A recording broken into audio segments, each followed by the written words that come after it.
All right. So week 7. This is week 7. We have no milestone here. This is what I was talking about. No milestone. So we raced to 100 3 times. That's it. That's Neverwinter. It's 6:22, which is up here. This the client always shows the local time.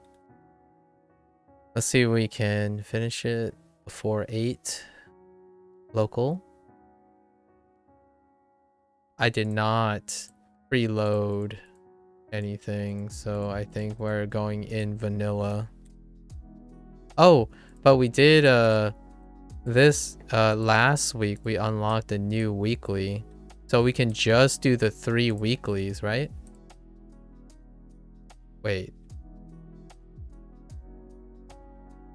no. Okay, we had 3 weeklies.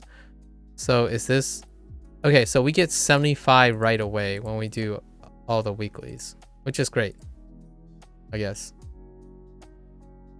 That means the other 2 has to go through the lines to even get the weekly. So let's just do the weeklies, and then we have to complete 5, which does cut the time down quite a bit. Let's keep track.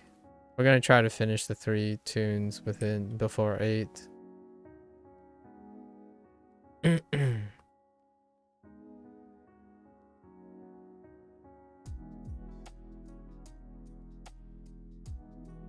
Okay.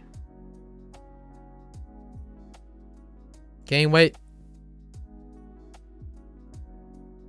Wait, what do I need to do here? Corrupted priest? How many corrupted priests do I need?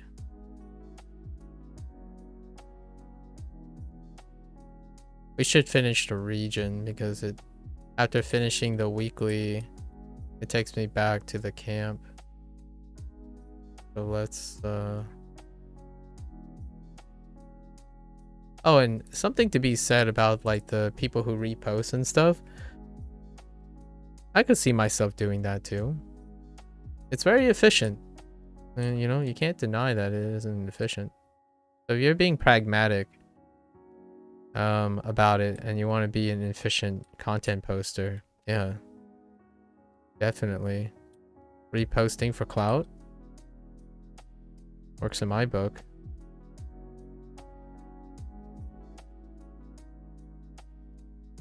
No corrupted. No priest.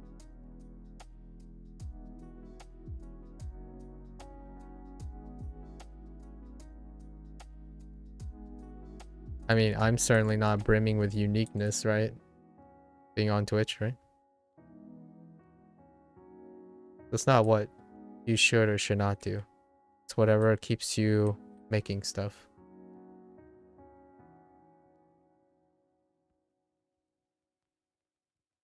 Okay.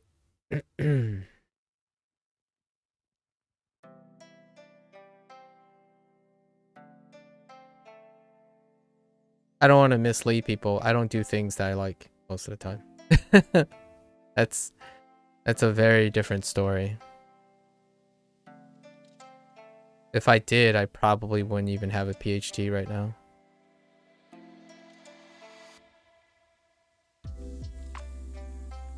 Wouldn't have made it. There's so many things that in my life that would not have been possible if I only did things I liked.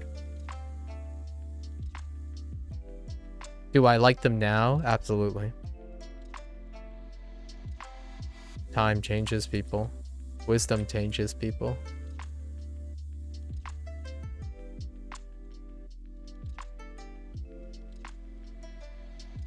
Do I like Neverwinter Online?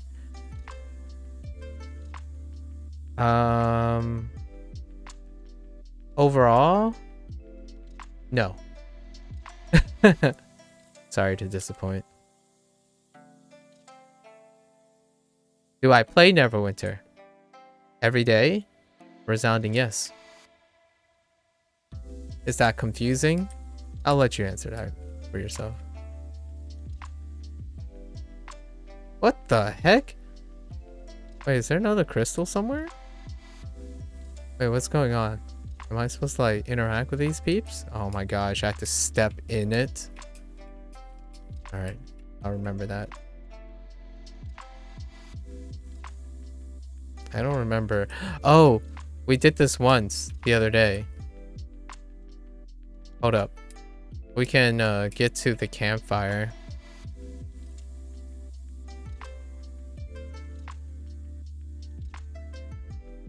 That group is okay. They track all the way. So the idea is, can we? Oh no, I did a wrong turn.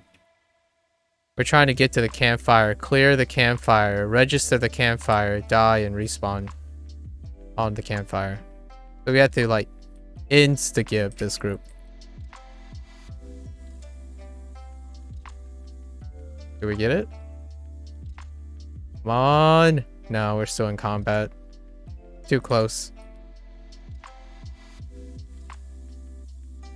I kind of made a mistake and took a wrong turn.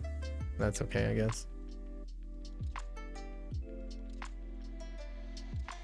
And then we have to interact with, there's the campfire trigger. And then we have to like burn stuff, like burn hives. Oh, I didn't realize my,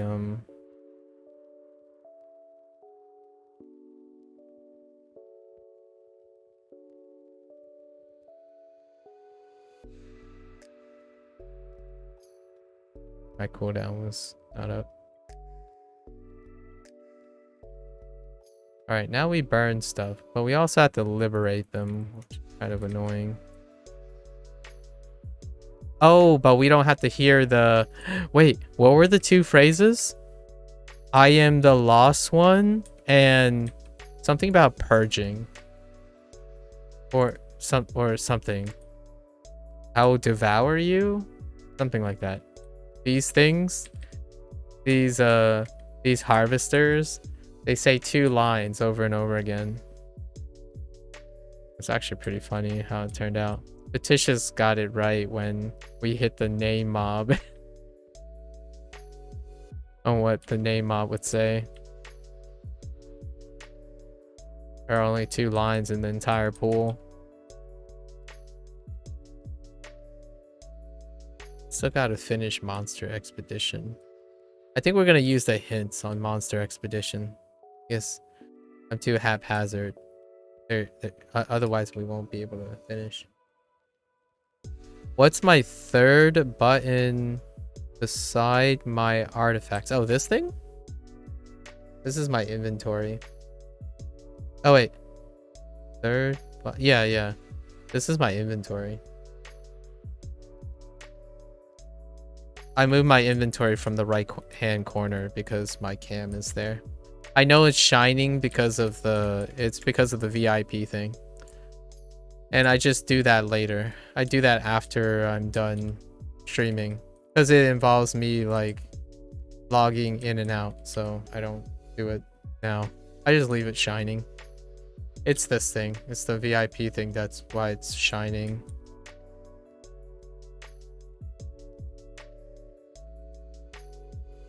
Yeah, I moved all my stuff into the center of the bottom of the screen. I missed something burning. Did I? No. Okay.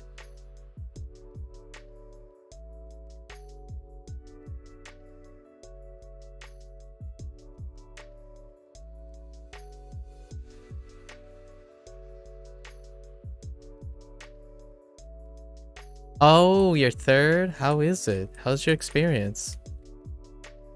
How's your third week? You are reaching the end of the honeymoon period. And what I mean by the honeymoon period is Neverwinter has an average lifespan of 3 weeks. for those who are adopting, who are finding some time to play Neverwinter. And then there's this like really big wall that if you like it, you'll probably stay for another 6 months. If not, there will be other games that may suit your fancy. Yeah, 3 weeks is about the end of the honeymoon period. Don't know if you're probably...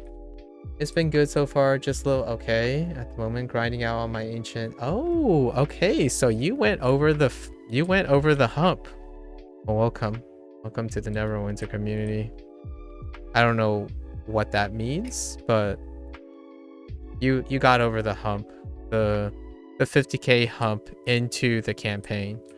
The retention rate of this game past where you just recover is like 15%, maybe 15% of players continue to play after reaching 35k.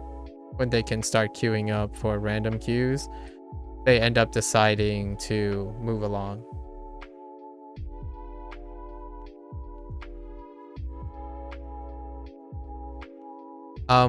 As a hot take or like a general summary, I've been an active, I guess, person in Neverwinter since its first launch. So it's been a really long time. I definitely have been no lifing saved up for my first. Nice. Yeah, it's a nice time. Winterfest is where you go. In case you're, just to make sure you're already aware, there are gifts, right? So you in the reclaim, so did you pick up your 50 reroll tokens and then your free courtesan fashion kit? Every day there's supposed to be a gift, and they're located in different places, and it's listed on the website. So hopefully you grab those at some point. I don't know what today's is. Yesterday was the courtesan outfit, if you're into that kind of thing. I don't know what today's is. Let's go figure that out. What is today's? I don't see. It might not be Zen Store. It might be the Reclaim. The Reclaim is not highlighted, so it's probably not the Reclaim agent. Maybe it is? Oh, it is. It's 50 companion upgrade tokens. So you can... I think this is it, because I don't have a promo for this. So this is probably today's gift. So we might as well just pick that up. It's a one-time thing. Oh, you're guilty. Share the link all the days. Nice. All right. Good. Unfortunately, first thing I spent mine was the courtesans, and now that it's fair. Trust. I understand. You haven't played like one of the initiations of being a Neverwinter player is purchasing something and then the devs just give it to you. Like, you can't anticipate, right? It's difficult to anticipate the future. So you played long enough when that has happened. For sure. Like, I can give you another example. Let me show you another example. I have it in my inventory too. I actually keep the legacy of all the times that this has happened. So here's one. I'll give you an example. I think it might be in my bank. I save all the legacy overlaps just because it's a reminder. So I think it's this. Where is it? Here it is. So I have this. This was given away, right? It's a legendary mount choice pack. Oh wait. No, not this one. This one I just leave it in because I don't know what to pick. It's the mythic one. It's somewhere in my inventory. And I want to show you this because it happens. Especially if you're someone who has kept up with Neverwinter. You're not missing much, by the way. The average lifespan is 3 weeks. 3 weeks gain you access to 99% of the diminished return that every player has played up to this point. So you would be within 99% reach of where I am after the honeymoon period. So outside these legacy things, those are things that are purely of your own self-interest, as opposed to like a mechanical thing that would constantly challenge you. So just you have access to pretty much 90. You're over the hump, so you're pretty much accessing 99% of the game. And it's just daily upkeep is what keeps me playing this game. Wait. Where is it? Did I throw it away? No, there's no way I've thrown it away. It's pretty funny though. It happens all the time.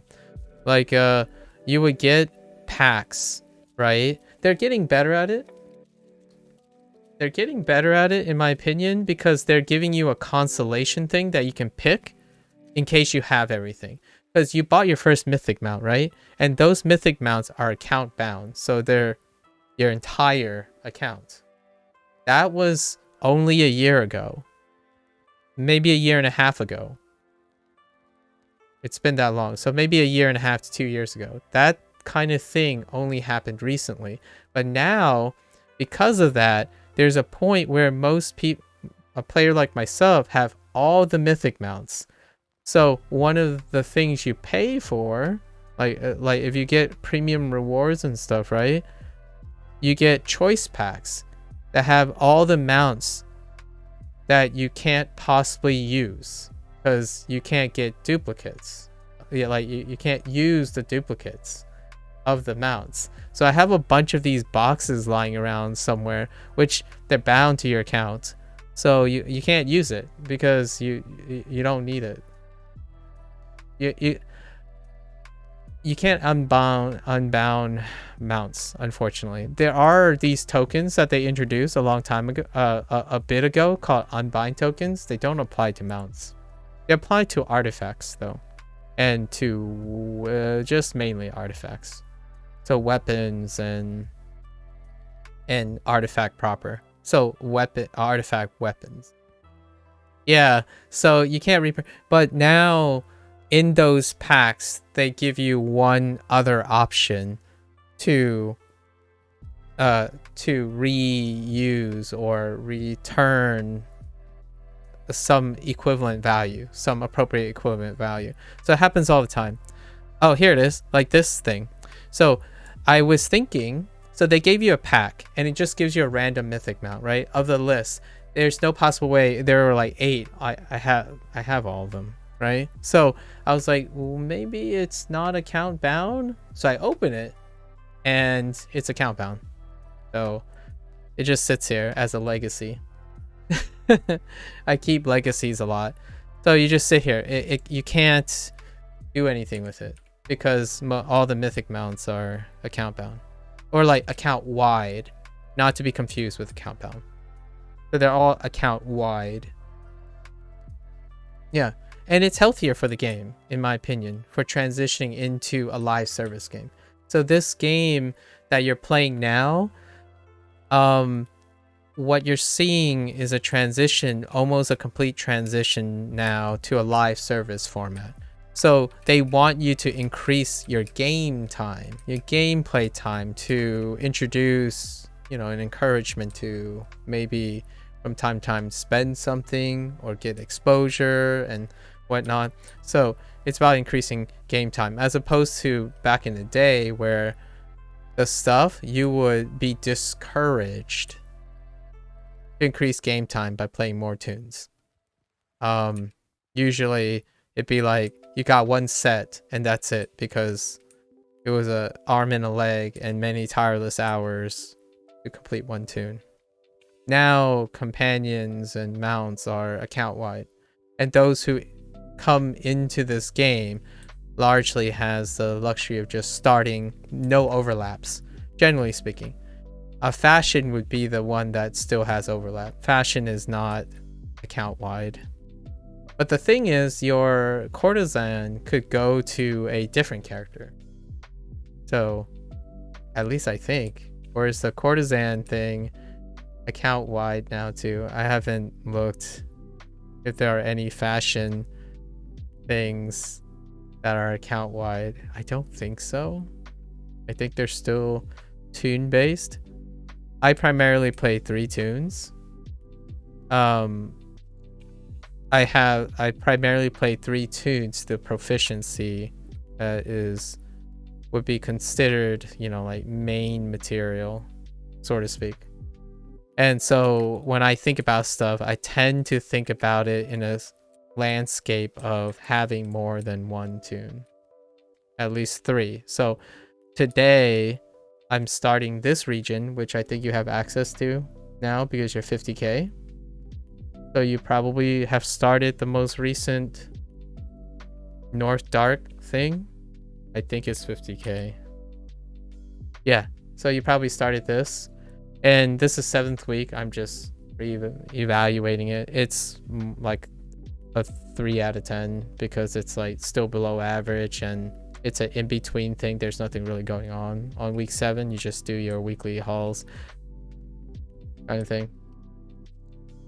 Okay, solid. A little thing about me is I used to be a primary content creator for Neverwinter Online.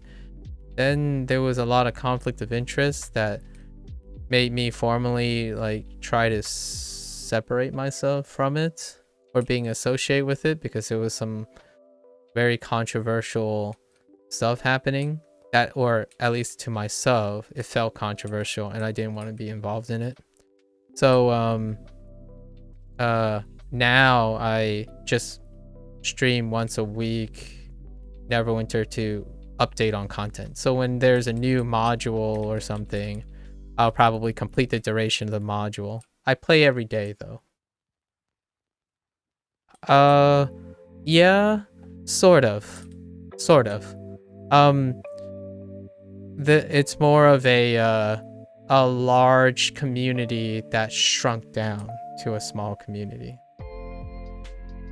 Because Neverwinter is turning 10 this coming year. And when Neverwinter launched, it was it was very big, far bigger.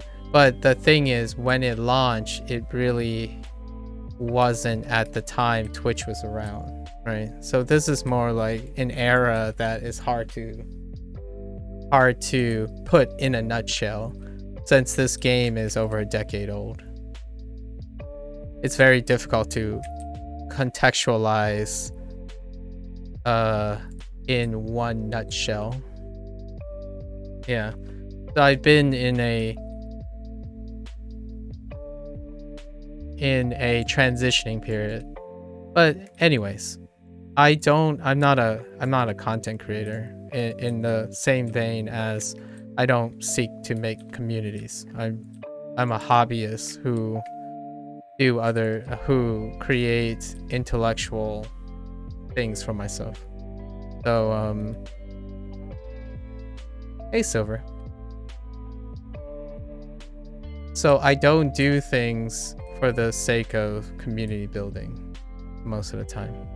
I spend most of the large majority of my time in private chats and keeping people's well-beings in mind. Most of the stuff I do is off stream. But I like going over, you know, the Charlie Brown Christmas tree, right? Neverwinter inapt. I'm not sure if you observe Christmas, but or know of Charlie Brown, but Neverwinter Online is more of a Charlie Brown Christmas tree. And I'm a sucker for giving representation to Charlie Brown Christmas trees. That analogy might die or feel detached if you're a foreigner, for sure. Oh, hey, son. Hello, son. Wait, you are still playing? Wait, did you beat Valkyria Elysium? Wait, is it called Valkyria Elysium? Oh, you know, well, if you're a foreigner, it's very unlikely. People, like, it's happened a couple times. So, Neverwinter Online is as a background, it's a very EU dominant. It's a very EU dominant game now. And a lot of times those types of references are not even for someone in their 30s. But you do fit the profile. You do fit the profile of a game that's attractive to that generation, though. Which, by the way, as a context, thanks for sharing your age. By the way, I'm 35. Yeah, I'm 35. So I still fit into the aging age group of D&D. There is a resurgence and uptrend of D&D right now as a concern. The short hot take: Wizard of the Coast, hobbies like D&D, Warhammer, which is a lot of digression for other segments. However, these have aging groups. These hobbies are aging overall without an influx of progressive new inclusion of new generation. So this type of a lot of the properties that belong to Wizard of the Coast, which includes Neverwinter, are trying to migrate and transition slowly to a more progressive model that will attract new blood. However, the refractory consequence of that is also garnering resistance from gatekeeping.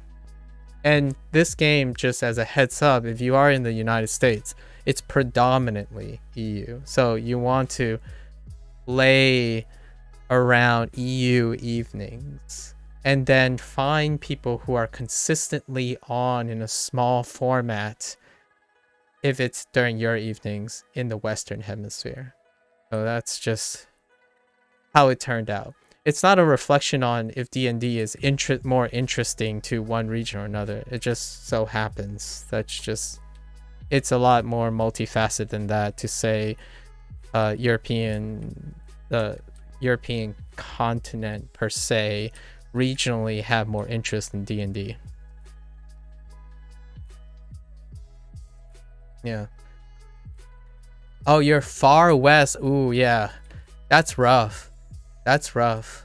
But I still queue up all the time. I queue up in like would be I usually on non-Neverwinter stream days, which are Tuesdays, whenever there's a new campaign out.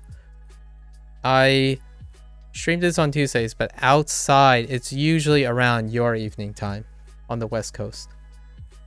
So like I would be anywhere from probably 6 p.m. to 9 p.m. your time. And it's a prime time for me because there's a lack of queue requirements. So what I mean is there are people looking for queue replacements. So I pop in, fill in someone who's been requesting a tank for the last 36 messages spanning 15 minutes, get my queue in, accomplish the people's role, and then call it a day. That's usually what I do. I solo queue most of the time. For today's purpose is I'm just evaluating week 7 of this thing, which it's a 3 out of 10. And just as a reflection, just as a disclaimer, my score does not depict, my evaluation and criticism does not depict or reflect whether I play something or not. I'm a very critical person, I suppose, but it does not reflect what I actually do. I completed games solely because games are universally panhandled by the masses, but I would still play the thing. There's no amount of criticism or stuff that can substitute, or farsight or knowledge that can substitute for first-hand experience, in my opinion, provided you have the time to do so. And if you don't, then it's perfectly reasonable, right? Like, it's like, this is not worth your time. I get that. I totally get that. I'm suggesting that that is not my main motivation for doing things. So why am I still playing Neverwinter? If I'm going to give week 7 3 out of 10, it's the process. It's the whole experience. I have a lot of legacy with Neverwinter. Like, an incredible amount of legacy. Because I just recently eclipsed 13,000 hours now. So my legacy is quite big, and it doesn't have to mean that I'm emotionally invested. I'm rarely emotionally invested in the things I do. I just like to appreciate and evaluate things, the good, the bad, the ugly, however you want to look at it. It's a life experience. Is there a plus side to my time zone? I notice the market dries out by the time I'm putting stuff up, so everyone signs on in the morning trades. Yeah. On the plus side to the market thing?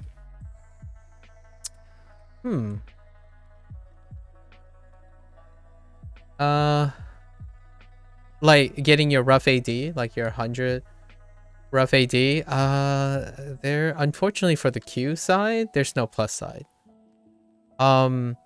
Unless you're a support role. If you're a healer or a tank, the plus side is you can always log in and immediately find someone looking for a healer or a tank. If you're during like the EU time periods, it's still the same, but people are pickier. People are pickier. So they favor a guaranteed low, easy win rush run. So you are more likely to be exposed to scrutiny.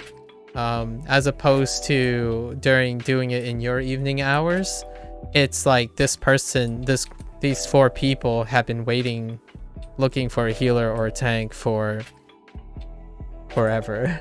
So they're not picky. They just want you to fill the role, and you can probably AFK and they will still be fine. If you call that a pro or a con, I'm just describing what actually happens. And no plus side for Qs. I went Ranger Hunter. I heard it had the highest skill ceiling. Okay. So the skill ceiling is, I guess, dependent on your relative skill, your base level coming into the game. So if you were a DPS player, right, traditionally, then your learning curve would be really low. Would be like very quick, right? Very quick, and it would make the skill ceiling relatively lower than the other stuff. So if you haven't been a healer and you play a healer, the skill ceiling would be farther from your base. So it would make it feel like relatively your skill ceiling is higher. I am a primary support player. I pain give every once in a while, but my predominant 3 tunes are the 3 tanks, and one of the tank is a healer. They don't have a DPS Paragon.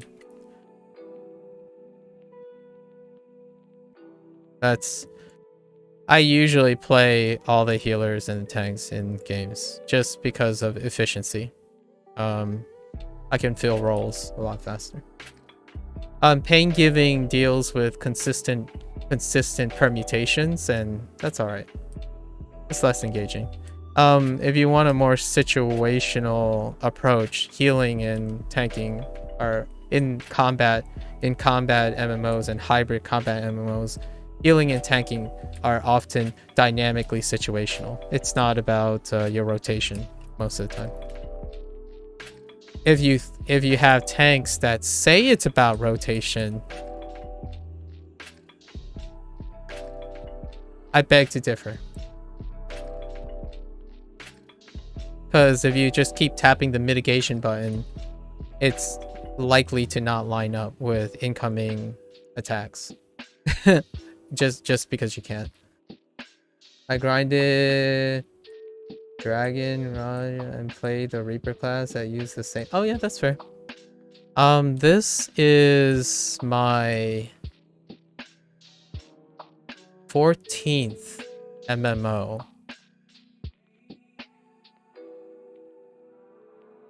Most of the other MMOs, I stop at endgame generally. If I can't determine if I'm willing to invest in the community of the endgame, then I stop playing.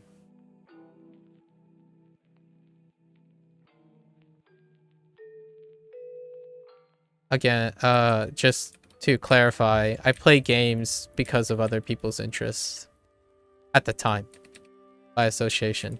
I didn't start playing Neverwinter out of my own self-interest, nor any of the other games. Terra Online, Dragon Nest, World of Warcraft, RuneScape, Rune and Magic, BDO, Blade and Soul, Dragon Nest 2, Warframe,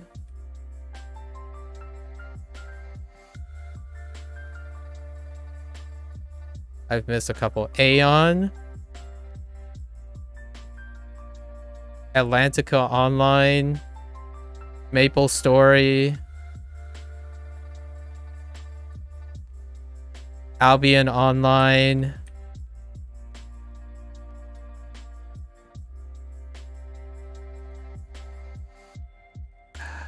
I'm missing one. Oh, this one has a sequel, Arcage. Arcage. You know, surprisingly, of all the MMOs, I haven't played an EverQuest game. No EverQuest. No EverQuest. In terms of pedigree, it would be safe to assume I should have had some exposure to EverQuest, but nope. EverQuest didn't land. Maybe it was before my time, I guess. That's probably why for EverQuest. But yeah, I missed a few here and there, but it's been around the block. In terms of combat MMO, Terra Online closed down.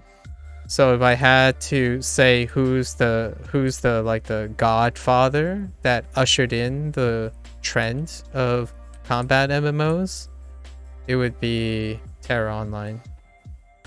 Oh, and there was Bless, which was trying to follow up on that. Anyways, but Terra was a little before Neverwinter.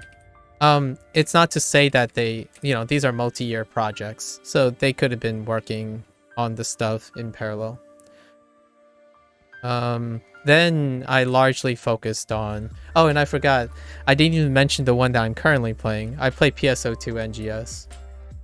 So Phantasy Star Online 2. New Genesis. Those are my two current live service games. Neverwinter Online and PSO2 NGS.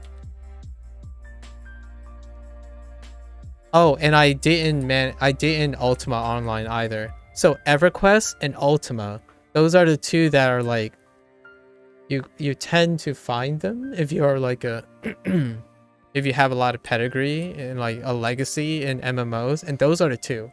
Yeah, I think there might be one other that I would say it's like, you should have, maybe even sample it or something to add to your like experience pool. There might be another one. I feel like I'm forgetting something. Not Dungeons and Dragons Online. No.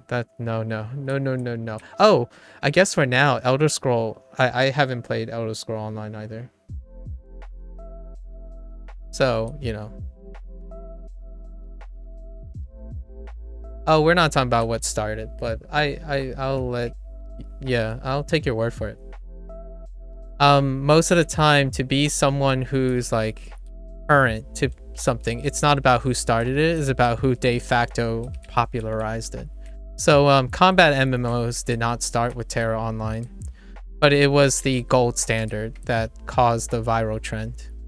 I don't agree that Ultima Online is the gold standard PvP. It was most definitely World of Warcraft. Oh yeah, Dark Age of Camelot. I have not played that either. So these are good.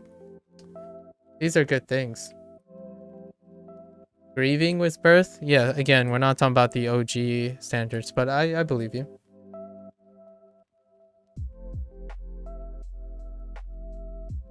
I probably, yeah, oh yes, Planet Side I did dip in, but I only got to a certain point and then was like, yeah, I'm good to go. Planet Side's a good one. I feel like I'm still missing. Oh, I've played games that got debunked. I played MMOs on dial-up. Does that make me a boomer? I don't know. Most of us were alive before dial-up was a thing. If you're in this channel right now, I guess, and we're talking about Neverwinter Online, the statistics are that you belong to an age group before dial-up was a thing. If you know what I mean. Like, statistically, I'm not saying you are. I'm saying you are very likely, if you are talking to me right now in a Neverwinter Online stream, you are likely to be in the age group where there was a time that dial-up didn't exist.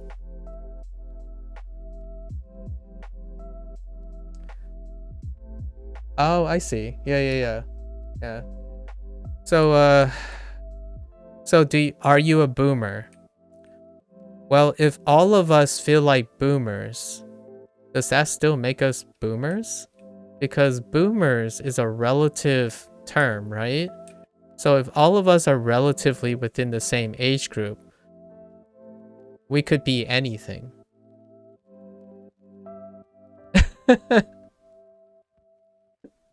If you know what I mean, because we're all in the same relative age group. So naturally, what is our relative?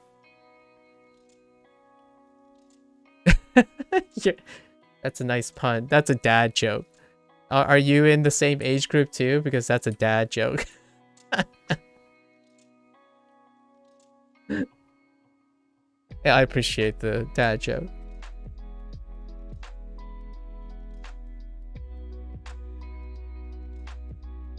It's very reflective of I need to kill one heroic encounter, so let me not get sidetracked here. But you know what I'm talking about. Showing your age. But it's more of a prideful, you know, like boomers unite kind of thing.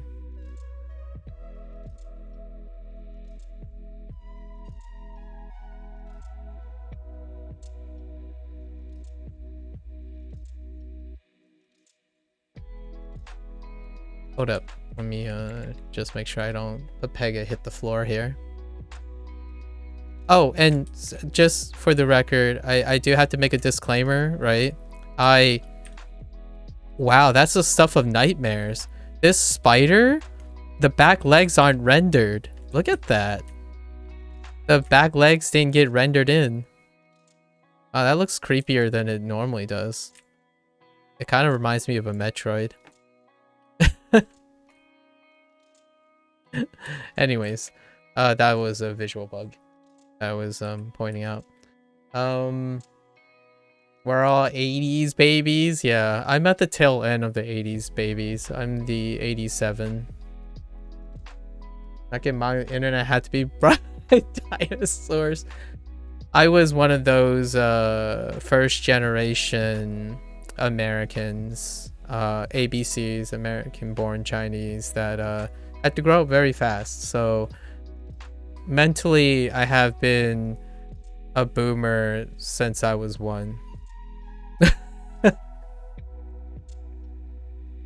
So if we're all feeling like boomers today, then we can be anything. We're all part of the in group. So let's define ourselves the way we want. You know? For today. Until Foxy says something, and then Foxy's a little youngin'. He's a little bit the wee young lad. Not too young. We have a generational gap though.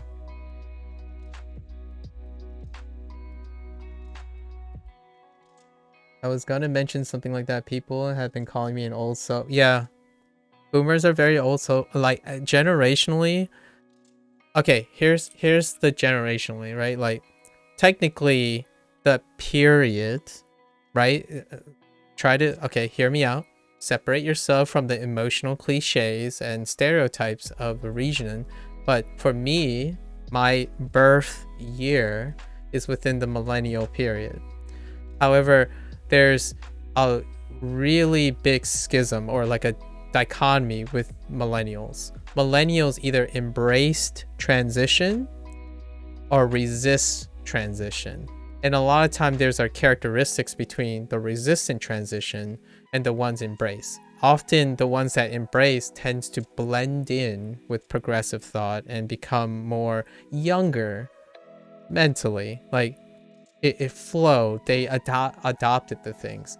And when I was born, my whole world was reflective of my parents' immigration culture, the transplanted culture.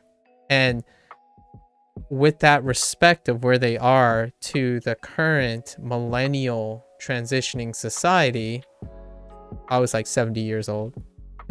Because the perspective of a kid thinking that you don't get married till you're 30, have a PhD first before you ever considered a relational status is kind of like something a kid traditionally during the millennial period is not a status quo, right? So I was often addressed as someone who has an old soul, because the furthest my peers can see, it's what's for dinner tomorrow, or when do I get out of school. I was a kid that if school went around for like 12 hours, I would stay in school. I would get more done. Like maybe I could have graduated at 14. And then start working, even though that violates child labor laws. It's no exaggeration. I did work in my preteens up to until I could legally get an employment.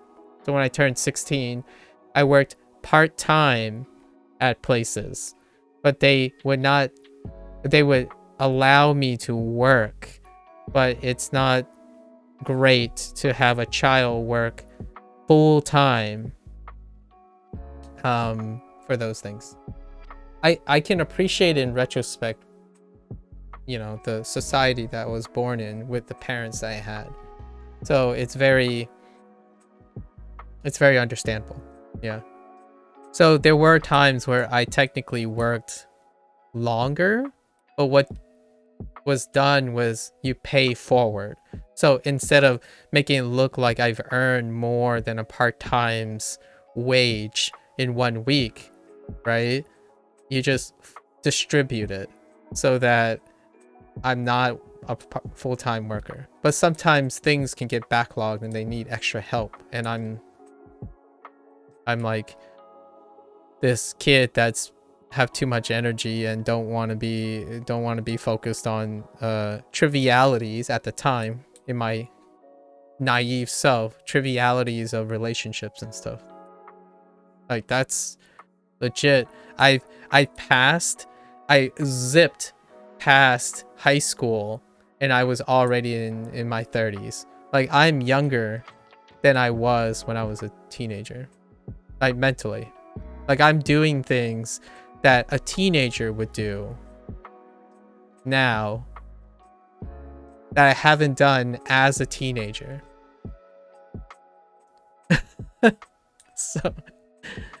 So in a way, this very moment, I have a younger mindset than I probably did as a teenager. But that's not to say there are other things. There are a lot of other things that I'm most 100% certified older. I have more experience, more wisdom, and learn to be more tolerant because I had a temper when I was younger. I felt isolated. I felt like I could not communicate and express why I don't belong, right? So all that stuff comes with age and time. But the specific priorities have changed.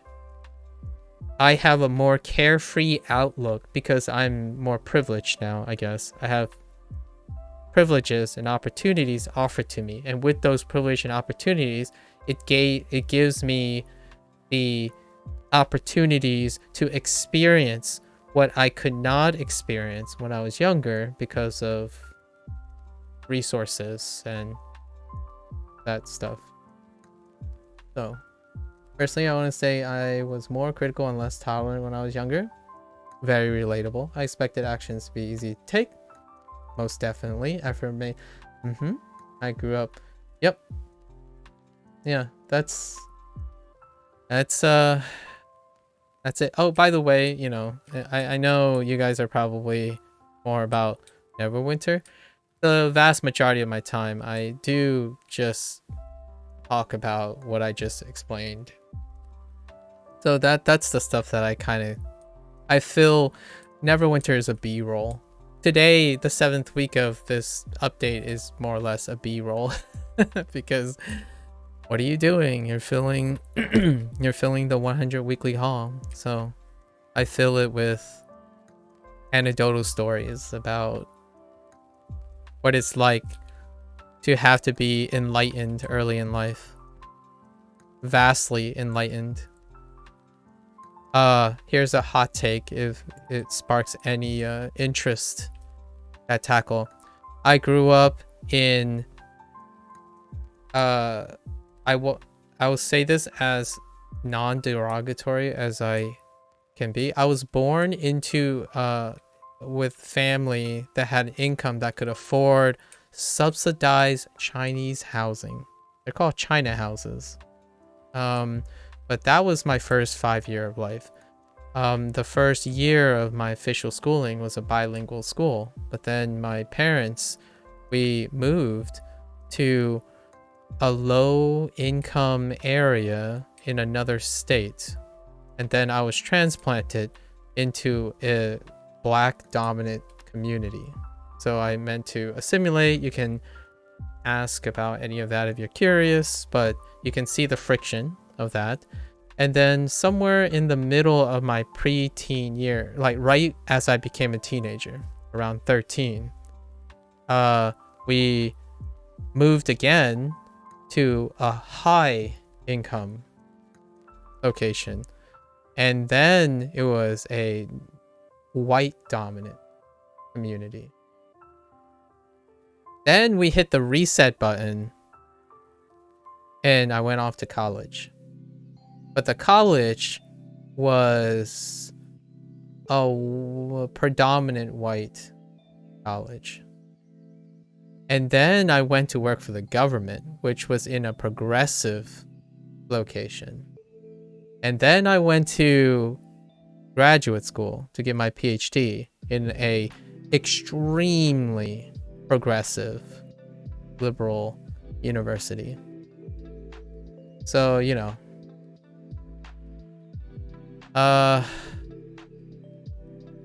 there are a lot of life experiences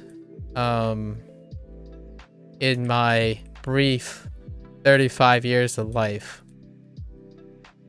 One of my longest outstanding friends that I know is someone I met in Atlantica Online. We played that game for 10 years, and this person and I are still in contact, and he lives in Germany.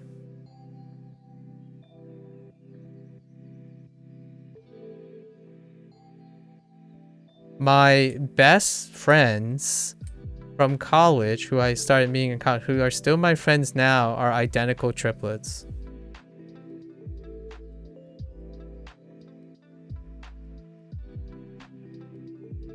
There are a lot of little like capture moments. It's just to show the eclecticness of, I guess, my experiences. So it makes it interesting. I like to share these experiences so that others can share their experiences, because it's nice.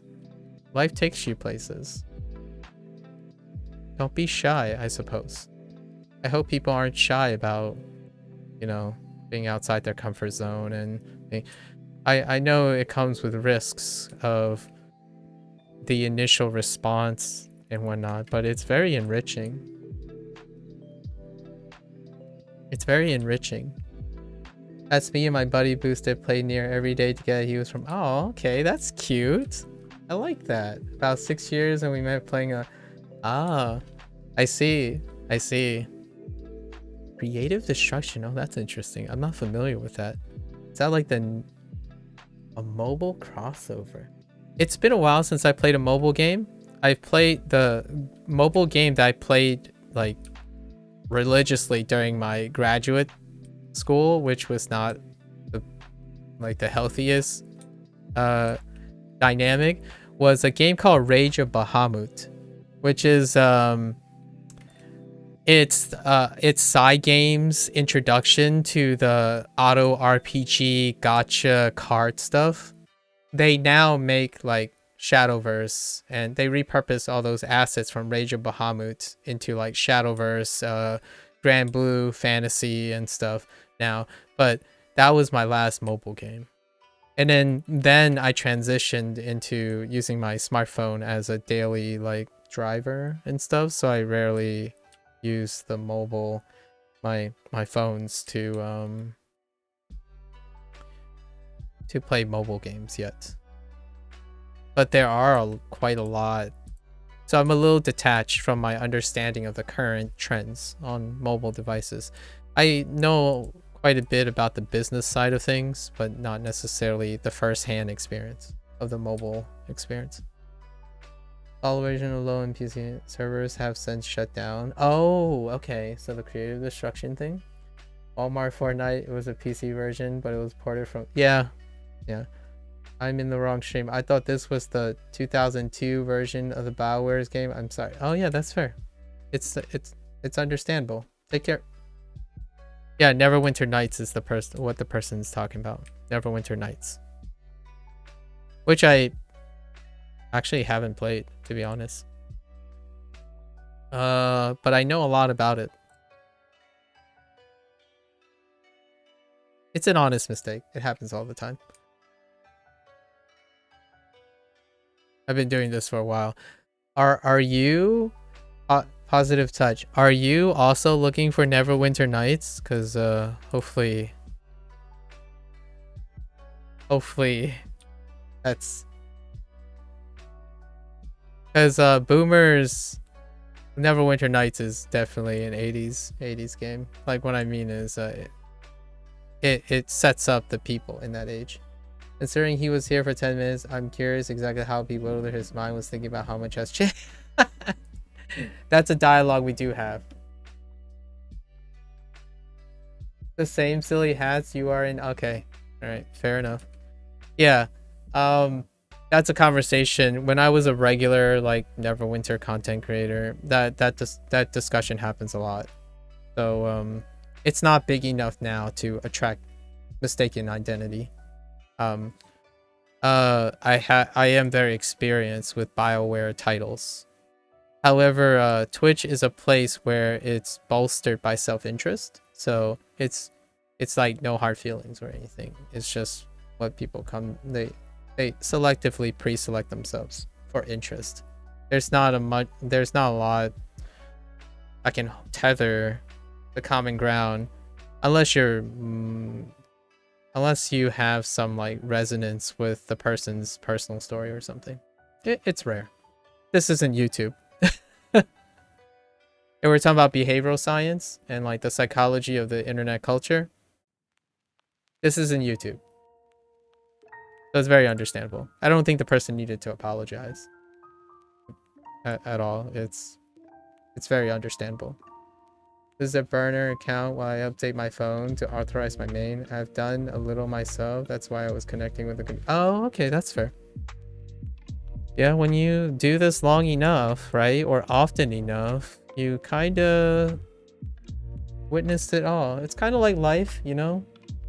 My life was all over the place for a really long time, and since I've encountered it, it's not quite, it's not very disastrous, I suppose. Like, I'm not very repulsed by most things, and it's very reasonably excused or rationalized when you're so used to encountering these. So the seventh milestone is like kinda alright. The 7th week milestone, because if you finish the, the 7th week is not too bad, because if you finished a milestone from last week, even over the cap, like, you know how it caps on milestones, which is my biggest gripe with the design layout of this. Back in the day, right? Back in the day, weekly hauls expand.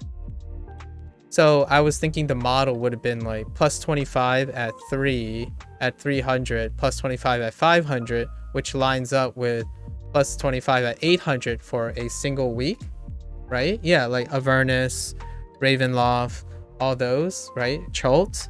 But instead they went with 100. So then 100 lines up with milestones. The thing is, the map quest, right? The main quest offers 7 pins per turn in, and then a 25 only at milestone after milestone 6. They skipped one. Usually there's a weekly at every milestone, right? So they skipped that too. So it's one of the gripes that I have, where they ended up, the exciting thing of the week that you unlock it, pragmatically speaking, you should hold off until the next week and then just do it. So I did it with my first tune all the time. So I use my first tune to do it the way people don't wait. And then I have 2 tunes that will do the main storyline today. Yeah.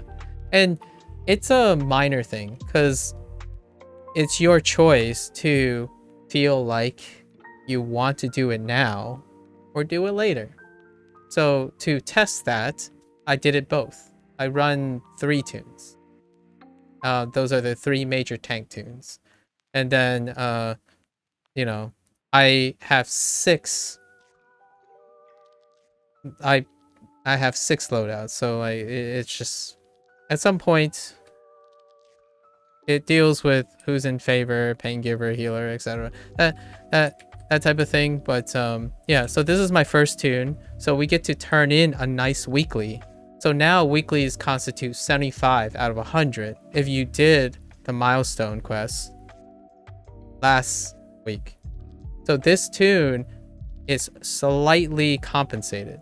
The lowest of the low, the 2 out of 10 day, was the day where the new milestone unlock didn't give you a weekly. That was worth 25 pins. So it was week 3. It was week 3, but technically week 3 capped, so you wouldn't do that until week 4. Overall right now, what was it? 5 for week 1, because it checked all the boxes. It's a maintenance.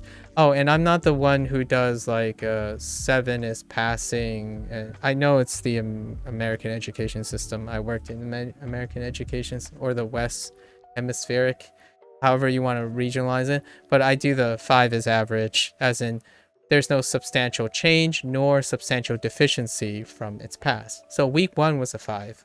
It checked all the boxes. It's very reflective.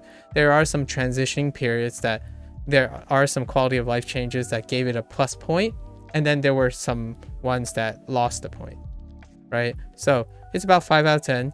Week 2 was a 4 out of 10 because it was week 1, basically. Week 3 was a 3 out of 10 because of the discovery that the milestone cannot be complete, etc. And then, you know, we learned that Master Temple of the Spider artificially creates like a resource gap that you don't usually count into the content because it's like party locked. It's the campaign itself is not something that leads into Temple of the Spider through its natural progression. So then it went up to 3 out of 10 because it's the same as week 2. Then then it was another 3 out of 10, and then it was 2 out of 10 because the milestone had the same gripe. And then, oh no, that is a 4 out. It was a 3 out of 10 because I find out that you can repeat the weekly from last week. So this week, it's closer to like 3 out of 5. I mean 3 out of 10. So it's close to average. It's still a little bit below average, and then eventually, you know, at the end of the day, it'll probably sit somewhere around 4 to 5. It's a transition period. They're trying something. It's a time between mods, I guess. I don't know. Did the developers consider this a major mod? I don't think so, right? It's not a numerical mod. And then they're changing up the roadmap and the way leadership changed. And 2023 is the one where they first enact that leadership change. The things that they plan on changing. So 2003 would be a bigger transition period. So we'll see what happens. Again, as a disclaimer, my scores does not depict whether I play something or not. It's about the first-hand experience. The most valuable thing about something is to be critical, but also first-hand experience being critical about it. Not it's not an emotional take. I don't really. Perhaps my old soul is void of that emotional repulse from giving scores in that way. If we were to normalize it to like the American system, it's around a 6 out of 10 right now. If we normalize to the sample range, like I guess we'll say the mode, right? The mode and range, it'll be a 6 out of 10 overall up to week 7, which sounds a lot more generous if it was normalized to that. 7 is the average. It's one of those, does it work? Does it function? Does it have quality of life? Can you play it without being... Can you play it, right? Those are a lot of those qualities that make 7 out of 10s. It's a functional addition to the game. You didn't randomly lose all your characters when you load into the game. There's no things that absolutely devastated and irreparably crippled the game, right? So 7 out of 10. And then you go from there. You adjust your dynamic rating system as you're going. And that's I like to do it dynamically because it's difficult to capture when you're experiencing something. When you think back in retrospect, that's one of the deficiencies, or depending if you want to or not, but typically it's a deficiency of human memory to be able to recapture and relive an emotion without capturing it live. So the idea is that I'm saying all these things as I'm going, because when I think back, you can no longer relive those emotions. You might think, oh, well, of course you can, but it's how you feel about those things at the time you reflect. So my future sub would have many things, an infinitely possible permutation of things that can happen that will warp the way I interpret today's experience. It's one of the limitations of our psychology. We live emotion or relive emotion through a filter. So right now I'm just basically doing this for posterity. I do a lot of things with posterity because it's very important to me to create value and stuff out of what I do. And I do this for posterity. I don't do this for clout is basically what I'm saying. I have no aspirations of turning this into a career or anything like that. It's just for posterity, and I like to share that posterity. Encourage other people to make value of their experiences. Write a book, pick up a journal, write down something that strikes you when you walk across or something. That creates and inundates all the moments in your life with more value. Is what I feel is necessary in this age of technology. Cloud is overrated. No one wants to wear a mask. Fair enough. Fair enough. What you call it? The overwhelming information dump and the reliability of that information dump creates a sense of fatalism and nihilism in our society today. So creating value or encouraging people to make value out of their moments in life creates a nice counterbalance to making it feel like you're living, right? So I often use these times and experiences to encourage people like, hey, I'm not going to tell you what to do or what you should do, but if what I'm doing seems like entertaining or fun, and it inspires something to make moments in your life more valuable to you, right? Personally, that's fantastic. It sucks when people feel other people have done everything. Well, let's try to spin that perspective, right? You don't want to forget and feel and do, you don't want to forget the things you've done. And you can never know how valuable it is later. We only have, our hindsight is only, so our farsight is only as great as our experiences can tell us, or our knowledge, right? Our wisdom and knowledge. So writing a journal entry, recording your fitness for the day, that's the stuff that I do, just out of pure example. Yeah, I do that every day. I want to encourage other people to do so, because it's tough when everything you see is someone has done it kind of thing, right? I'm positive touch 360 days out. Okay, those 5 days of those 5 days, I'm all right. Fair enough. That's a little understandable. That's a quite an extreme period. That's a high intensity period, man. 5 days out of 365. Holy heck. That's some concentrated stimuli.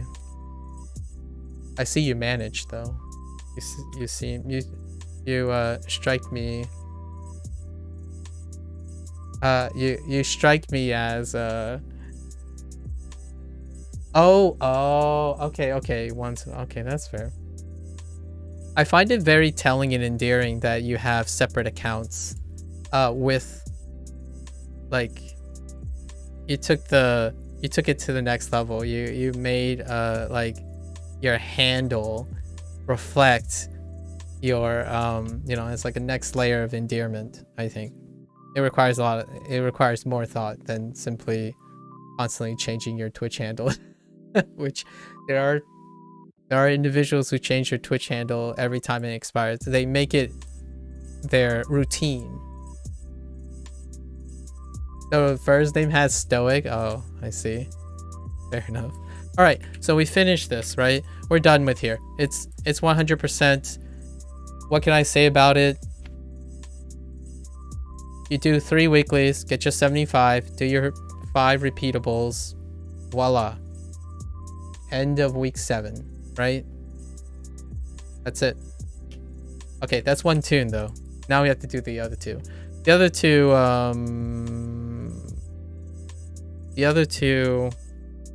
we have to do the main storyline. And the main storyline will ultimately, 3 of the main storylines would eliminate one of the repeatables, because you get 7 pins for the main storyline. And I'm pretty sure there are 3 before the 25. So that's 21 plus 25. That's 46. 46 plus the 2 weeklies, 50. That brings you up to 96. So you have to do 1 repeatable if you kept the storyline, which is what I did with these guys, because I only needed to sample what it was like, not to do it.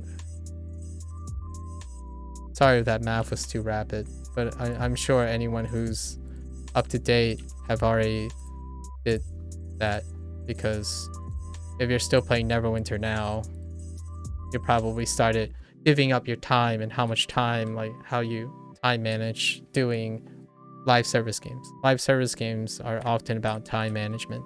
It's a really interesting microcosm too, a skill that there's a telltale sign if you're a person who has worked with many time management obstacles versus someone who just live and breathe. Actually, someone just recently told me they are 4 weeks in and they like no life it. Yeah, in contrast to that, right?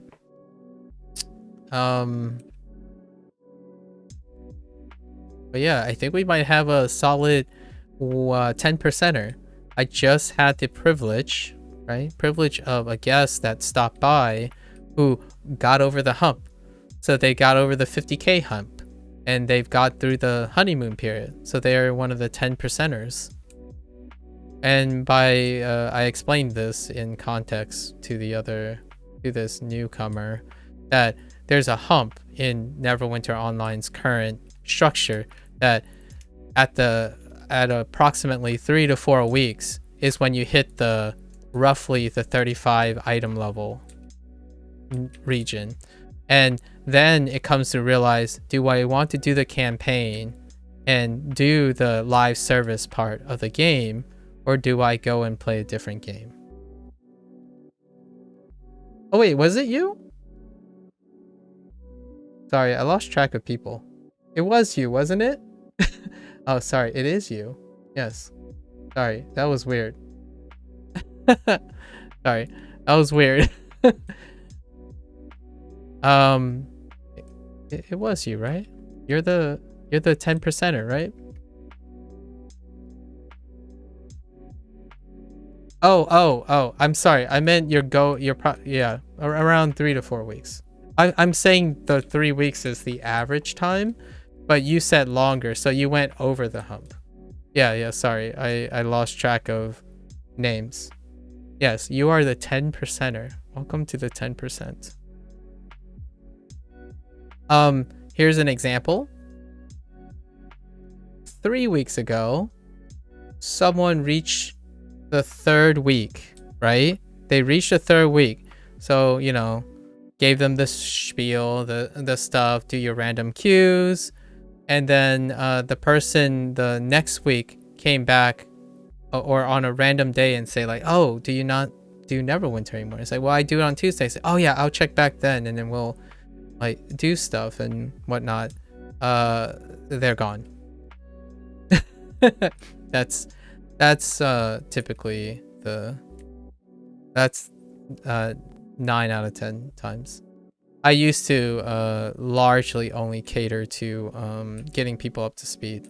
But nowadays, if you had to get up to speed with someone like my sub, like say if I was watching you and I was giving you a route, 8 hours to level 20. And then 2 weeks of dailies and you'll be 50k. In fact, I could speed it up. I could use 100 AD, right? Give that new player that stuff. They get to level 20, equip that, 45k.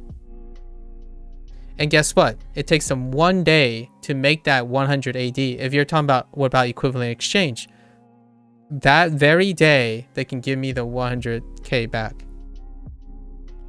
immediately. It would take less. It would take 1 day to get to level 20, 2 weeks to be 45k. That's it. And those 2 weeks involve 20 minutes each day, provided queue times are instant. I will say realistically 1 hour. Once the week caps. So the cap takes 4 daily runs, 4 daily 2 runs. So add 8 hours, right? 4 hours each week. You'll be 45K. With an initial investment from me to give you 100K of exactly the things that would maximize your item level. And then it will only take you 1 day the moment you turn level 20 to pay back 100K.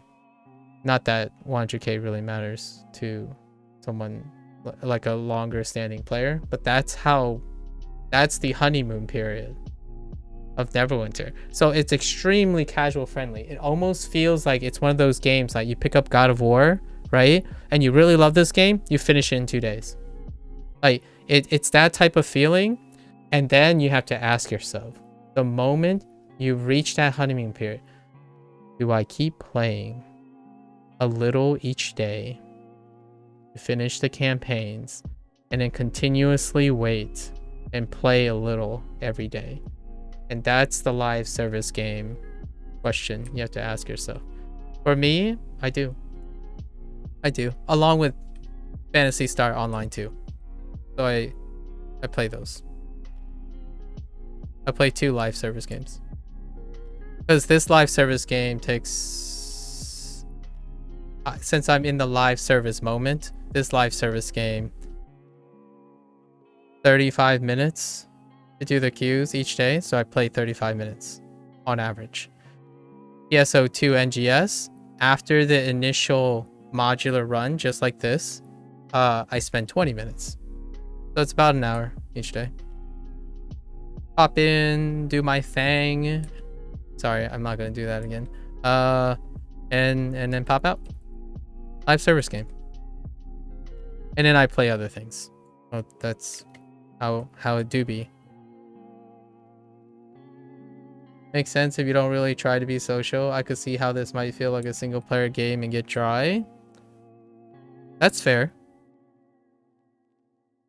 In those 35 minutes that I play, in those 35 minutes that I play, I am interacting with more players than the average person. So it's not a single player game to me in those 35 minutes. I'm always solo queuing. So I am observing more players on average on a daily basis than most players in this game. Oh, the honeymoon phase. Oh, yes. I'm sorry. I didn't take that out. Did you feel that way? Touch? How'd you feel about it? I think it's wonderful that's what makes it very... I think it's the strength of the system. It gets you leaning in, self-dependency and all that stuff. Like, it gets you going, but you do hit a wall then, right? The game up to that point isn't conditioning you to be hitting the party portion, right? So it's like a legacy thing. So this game has largely been a party thing. No, I know. That's what I'm saying. You didn't mind. I'm asking for your opinion. I'm not saying that's what your opinion is. So yeah. So we're on the same page. You didn't mind it at all. It was a solo. Yeah. So you didn't mind the solo experience, but that is the strength actually of Neverwinter. That's what you get new players each day or like regularly, but those players didn't stay. Yeah, you hardly notice it. That's I think that works to the collective strength of the design. The downside is what causes the player to not stay is the sudden realization that it ain't worth my time to do the, to invest in people. So I'm not making like a statement on morality or anything. It's just they stay if it's worth their time. They don't. So it's not worth their time. And one of the biggest hard blocks is the transition from solo play to party play, or like the stuff, you know, the goat stuff, the min-maxing part, the extra 5% in performance gains for flexing part. Now here's one of the stuff that is possibly killing the game a little bit. And what I mean by killing, I mean in a way of metrics. Players don't return either. So here's a contrast. I play Phantasy Star Online 2, NGS. Sega, the PSO2 team, as part of the bigger corporation Sega, they created a system where rewards players for returning, because they know those players will blow through the content and just wait for the next content. So what they do is they constantly remind, incentivize for returning players. So even if there's a spike in the modularity of the game, those who stay and sparse it out have things to entertain them, like modifiers for everything that exists, seasonal events, etc. But those who like dip out after they reach or upkept their things, those players also return, because they placed in infrastructure that encouraged that. Neverwinter players do not return. They turn over. They are constantly turning over. That still provides a relatively consistent source of revenue to keep the game running, per se. It's less than ideal for growth. It's more of a steady state thing. So your steady state maintaining the quote-unquote small community that is left, the relative small community. After parties, etc. Yeah, it seems the end game really gets nice. Yeah. So like you're gated. You're effectively gated, right? You get the content is pre-selecting for gates, and that's the unfortunate side of things. And returning player, it's difficult to tell someone like, hey, come back for the next module, you'll like it, or like, no, they'll in general, maybe 10% of the 90% that left may come back out of curiosity. And the first comment what they make was, it's still gated. And then leave. So the people who actually return tend to find that the only thing left in those modules are the things gated. Yeah, but once you teach endgame, it feels good. Those people still leave. Well, like in general, the retention rate is very low in this game. They turn over. So it can be rewarding, but it's a one-off thing. Here's a contrast to another game that I play, Phantasy Star Online 2. Almost all their assets, all their challenges, all their farms can be modified to the player's liking. So what I'm saying is, there's even a reason to make different modifiers. So like, for example, as a content creator, I'm not someone who would do this because I don't make content creation to spread influence or anything, primarily. But for those who want to continue to remind people that, hey, Neverwinter Online exists, well, Sega, the PSO2 team, has implemented a way where data tracking, speed running, modifying all the things in isolation, all that stuff, you can entertain yourself forever, like if you so choose. It is either solo, party, what have you. And it's repurposing the same assets. They legit lift the assets into an arena and introduce all the modifiers that you would have in your like console, like /console, right? But instead they just created a UI to do that intuitively by clicking on things, as opposed to like say /console edit a boss with XY modifier, time limit 5 minutes, that kind of thing. So they're doing it in parallel, and it took a really long time. It's not to say it did not come with hardship and growing pains.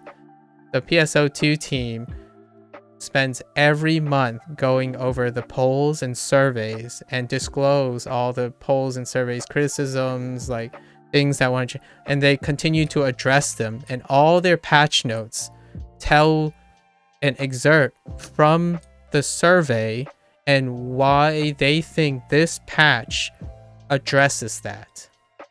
Every single month, there's a dev news broadcast. So it's an entirely different gold standard for live service games. We're gonna try to be fair though. Cryptic is in a transition period. It's the second time they're changing leadership, and these things take time. It takes like 2 or 3 years to enact a leadership change and project change. And 2023 is again the second time this is going to happen in the last 5 years. There's a leadership change and the project is changing. So Gearbox is a publishing group. The IP holder is still Wizard of the Coast. So Gearbox may perhaps introduce QCing staff, but generally speaking, the design choices are Cryptic. Sorry, the name Cryptic offers a funny like interaction in terms of but they are adjusting to the new leadership, and those are down to like the EP and whatnot. The Gearbox ownership tends to be the Embracer Group is the bigger group that owns Gearbox Publishing. Those people are, it's more like they get presented a product in general. I'm not a exec, like I don't work in this mediation, but generally speaking, what I understand about executive decisions and design choices, historically Gearbox Publishing Group allows relative autonomy, but the IP holder are the ones who may or may not potentially force changes that may not agree with the reflection of their IP, which is Wizard of the Coast, right? So a lot of things that can and cannot be done is often dictated by the IP owner, which Gearbox does not own the IP. They own the publishing rights of this game as part of the Embracer Group. So they can kind of determine like, hey, we don't want to pay for this feature, or we kind of want, like, you guys aren't turning over enough return on investment. Can you elevate this? There are tasks that the publishing group would challenge the dev group to achieve minimally. So those could impact the game structure, but it wouldn't impact the game design in a way, like the extra design, like the Zen store and stuff, perhaps. And it could affect communal perspective on the game. So like it could sway emotional problems. That would probably be the biggest impact that Gearbox has. They could potentially introduce or force certain things that will affect the morale and the community outlook of the game. But generally from a design standpoint, it's still Cryptic, I would say, if that's the traditional order of operations. Not all publishing groups are organized in the same way, but the ones that have creators like devs who stopped working with them and started posting stuff about what it's like to work in those, generally these are common themes. So I'm just taking the average common themes of organization from these. Like if you wanted to see a Japanese company perspective, like Sakurai has a YouTube channel. Sakurai is the person who created Kirby and Super Smash Brothers, and he is like kind of taking a break from working with Nintendo. So he talks about his legacy. So there are a lot of open opportunities now to see the perspective and kind of like glean some stuff from hearing the stories of big people who work in multi-tiered like creation and development, and like what does the exec EP do in like Western versus Eastern, that type of thing. It is it's not Japan is a little bit different, but most of mine come from like what Sakurai shares. There's like Harada. Harada is another person who's very outspoken. He's the Tekken person that works at Namco Bandai Namco.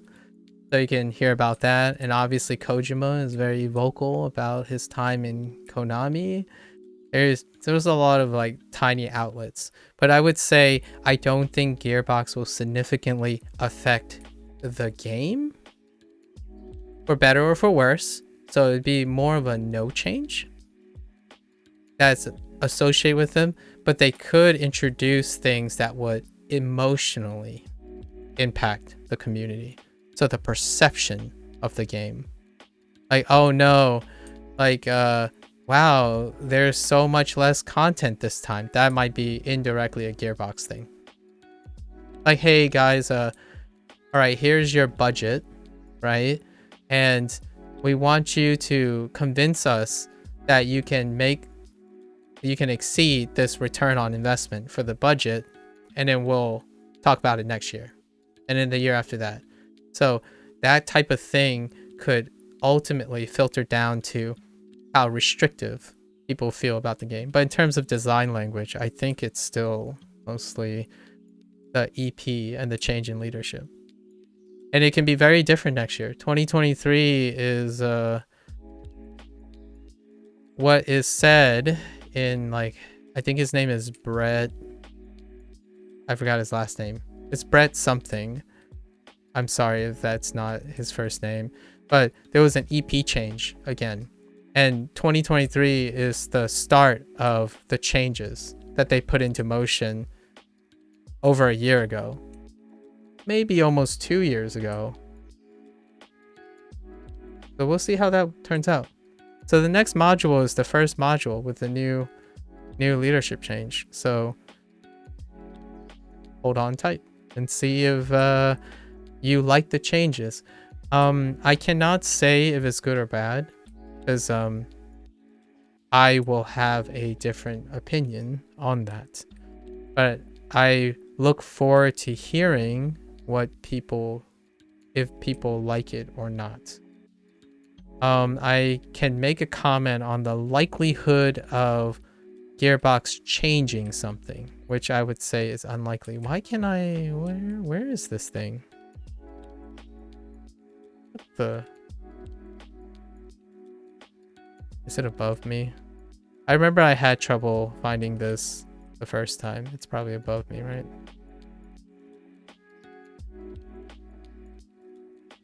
But yeah. So I guess that's the most conservative. That's the most conservative response I can offer. I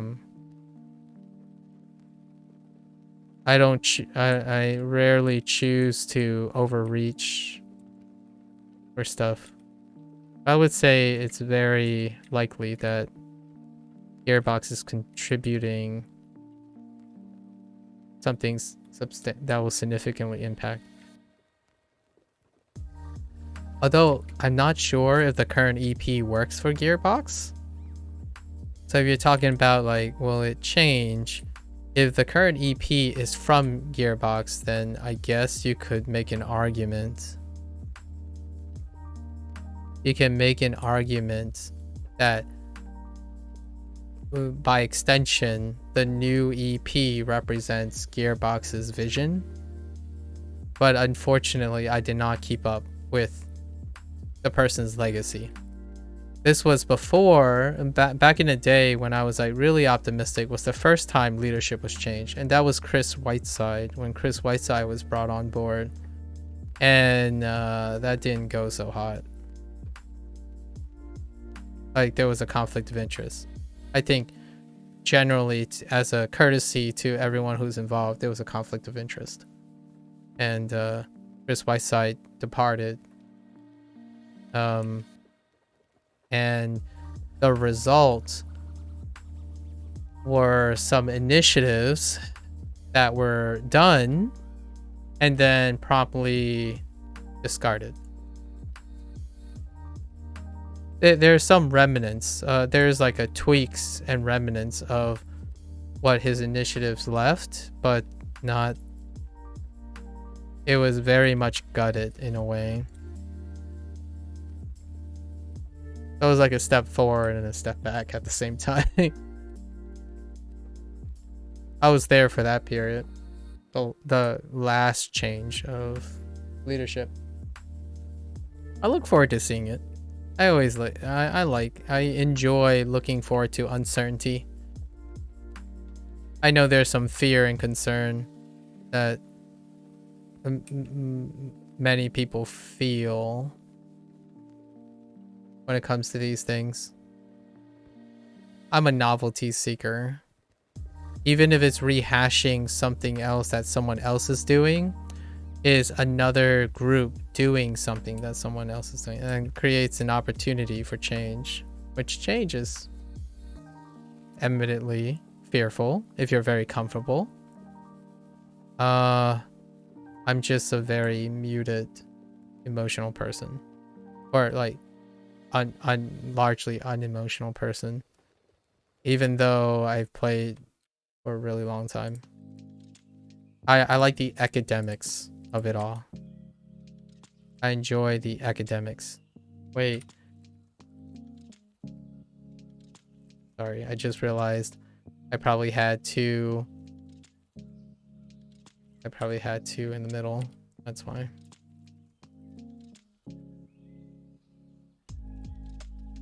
That was 4. I don't think we need any more. I think we just need to complete this storyline.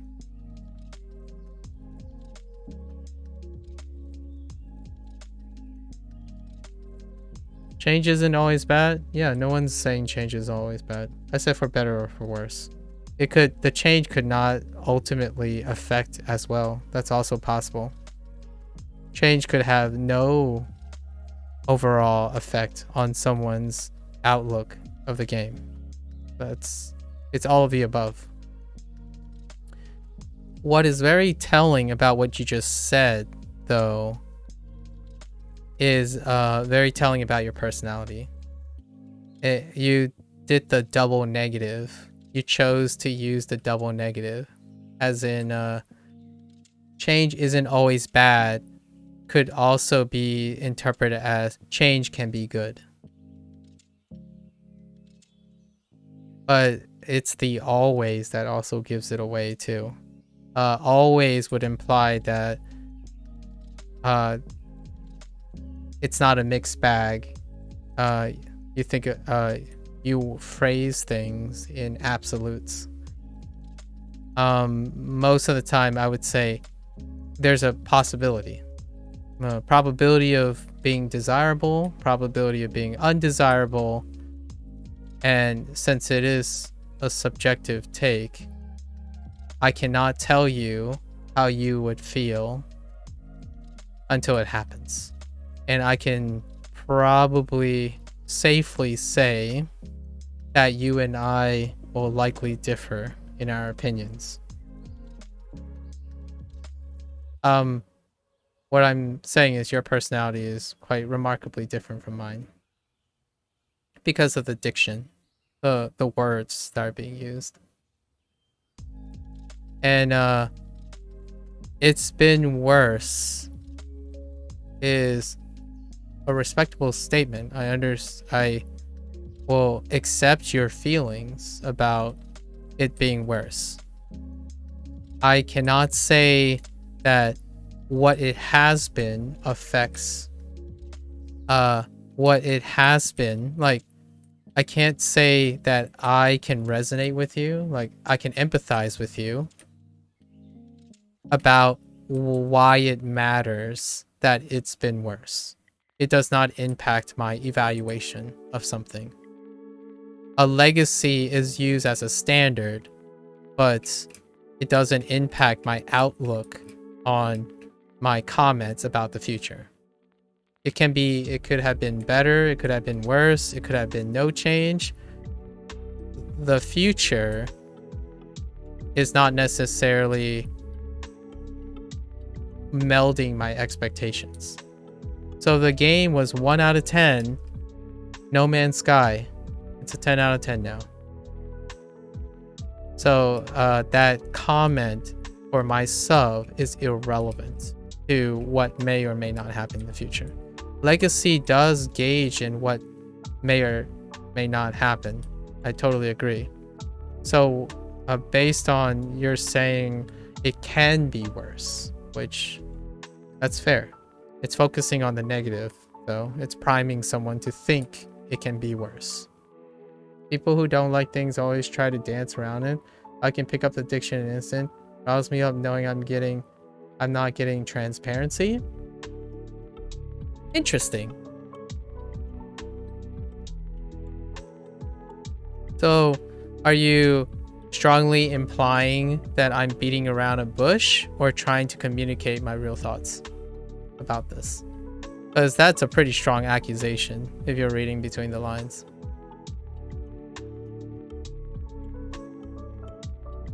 My transparency is that you don't know, and I don't know. You can't get more transparent than that. Oh. I think I wish that it's good. Right? Positive touch? Like, I wish it's good. That's all I'm saying. But what I wish for doesn't increase the odds of what's going to happen. If you know what I mean. Like, it can be worse. It can be better. But expecting those things will not make it come true. I'm not proactively affecting the product, unfortunately. It would be awesome if I wish things are great.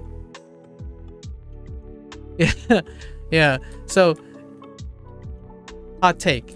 I'm always wishing it's the best. It's like the bee's knees. The next module is the bee's knees. That's what I'm saying. Like, I'm always wishing that. For sure. It's a shame wanting something doesn't make it happen, which I wouldn't be completing. But here's a catch-20. I don't want to sound like I'm arguing with myself, but I tend to deflate my own comments all the time because of B-roll, right? B-roll content.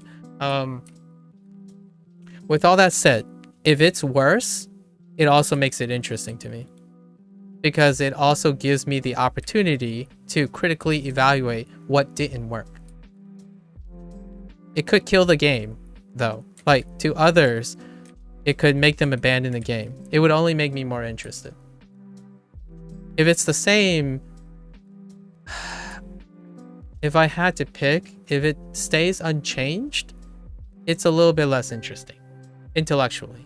It's not as interesting than having a change for the worse or having change for the better. It only introduces a period of stagnation to me. But like this. If it changed and I didn't like the change, it would still probably get a higher score. Because I have something interesting to think about. Like, why didn't this work? That's interesting. Why didn't this work for me? But since the format of this recent update basically didn't change. In fact, it even has some really inconsistency in logic building. That's why it scored lower than 5. So first, what are my hot takes on wishes for the future of this game? We have to assume the first thing is if there's a change. And then everything else is history. My first requirement for my attention is that the game changes. That's why I'm a little hopeful, because of the change of leadership. If it breaks the game and introduces a bunch of bugs, it's interesting to me. There, like I rarely try to frame my commentary and my evaluation on how I subjectively feel about something. One thing that is not subjective is if they fundamentally change something, it's changed. And I want to note those changes. I want to talk about those changes. I want to find all those changes. That's academically interesting to me. If it's the same thing again, which is this, I'm using it as B-roll. Like, what can I tell you about week 7? If you played week 2, there's only one change between week 2 and week 7. Okay, there are a few additions. You get 2 extra repeatables, and you get 1 extra weekly. That's the experience of week 7. So that's it. That ends. It's like if I were a journalist, right? I needed to write an article to differentiate week 7 with all the others. The only thing I can really earnestly tell you that's noteworthy is you get a new weekly to repeat. That takes less time than the first 2 weekly, on average. That's it. So I'm being hesitant about sharing my emotions because can you really have emotions about no change? You can, for sure. And I know that many feel that they don't know what the change they want, but they ultimately want to experience something that they get a positive feeling about. And that's what I'm hopeful for. Like, if there's no change and you feel awful about the game now, well, it most certainly guarantees that if you're hoping it stay the same, then you can only be expecting the same. Which, if you love this game, you would be fearful that it's changing next year. So, like, if you love this game now, in the state it is in, is fairly more likely to disappoint. Like, psychologically, it would be more likely to disappoint than it is to surprise you. You know, the frame of mind, right? For me, this is no change. So any change is, I would be positive about it. So that's exciting. But there's some part of me right now, it's gonna think, yeah, we had change in leadership, this is a new structure, and it's literally like they use the same thing. And then I would do B-roll again. I would probably rant about game design, about progressive thought, and all this nonsense that's not related to the game to fill in B-roll, right? Because this stuff that I'm doing do take time, but it's not new time. It's not dynamic. I can't tell you anything about this. If you've done this the first week, it's self-explanatory. I don't underestimate people. People who spend their time, who's still here, probably listening, you are all very perceptive people. That's all I'm saying. Right? If I somehow can have garnered your attention for this long, I do not underestimate your perception on understanding that week 7 has legit no change.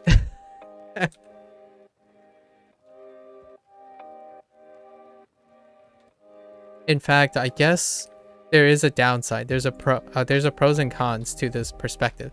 It also means when you are very passionate about talking about this, I will be equally as passionate, and it's out of respect, not typically out of like, oh, you're wrong, I'm right kind of thing. It's more like, man, you're really invested. I should be really invested too, because this is important. Otherwise, you would have already left, kind of thing, right? I'm just appealing to some very reductive logic. And I hope people can appreciate that it's not that simple. However, I don't want to go into like 5 hours of trying to qualify myself on that. It's just not that simple, but you know, we can all kind of agree loosely. The game's ownership was recently sold off or something. I've never heard. It changed hands. Was it sold off? So here's the thing. Perfect World Entertainment, it was the previous owner of the publishing rights of Neverwinter Online. It still is an IP owned by Wizard of the Coast, but the publishing handling of this game is owned by Embracer Group now. Embracer Group is a multi-tier conglomerate that also owns Gearbox. So they were allocated to Gearbox Publishing Group, which the parental group is Embracer. And Embracer is like Tencent.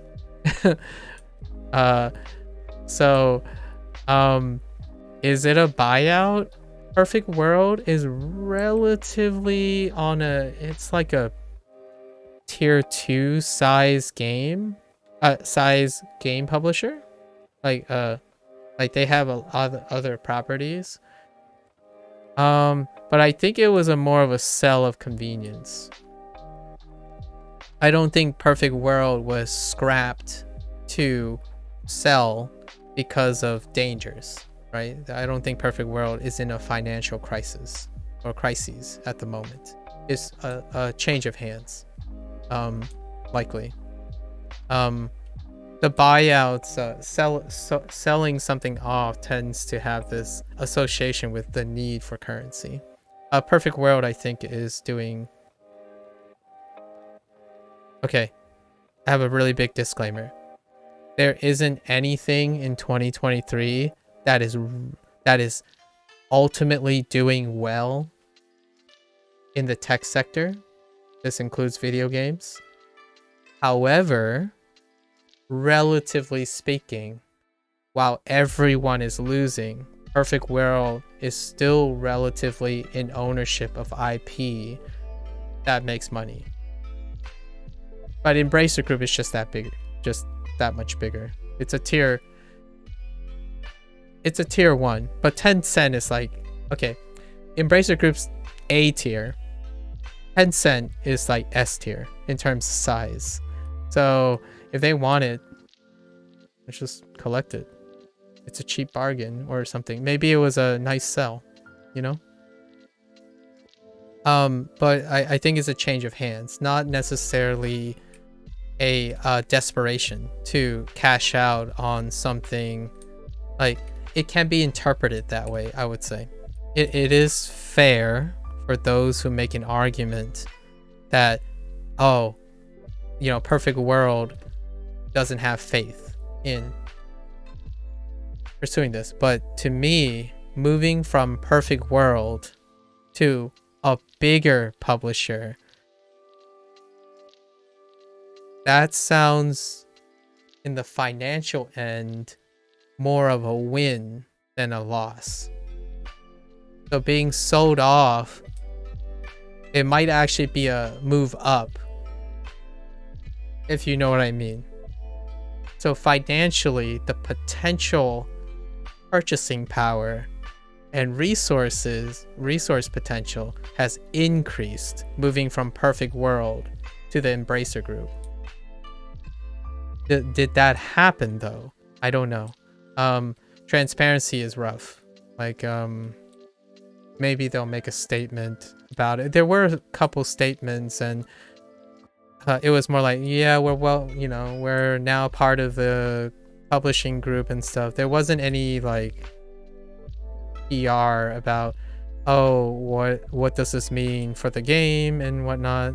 I mean, you take their faith in what they say. No, things won't fundamentally change, except within the development group. So they did the thing where autonomy is still maintained, etc. and whatnot. So we had to take their word for it. I'm a very trusting person, so I can only trust until it happens, right? So until it happens, happy thoughts, positive touch, right? Hint, hint, nudge, nudge, chuckle, chuckle. Have the positive touch on things.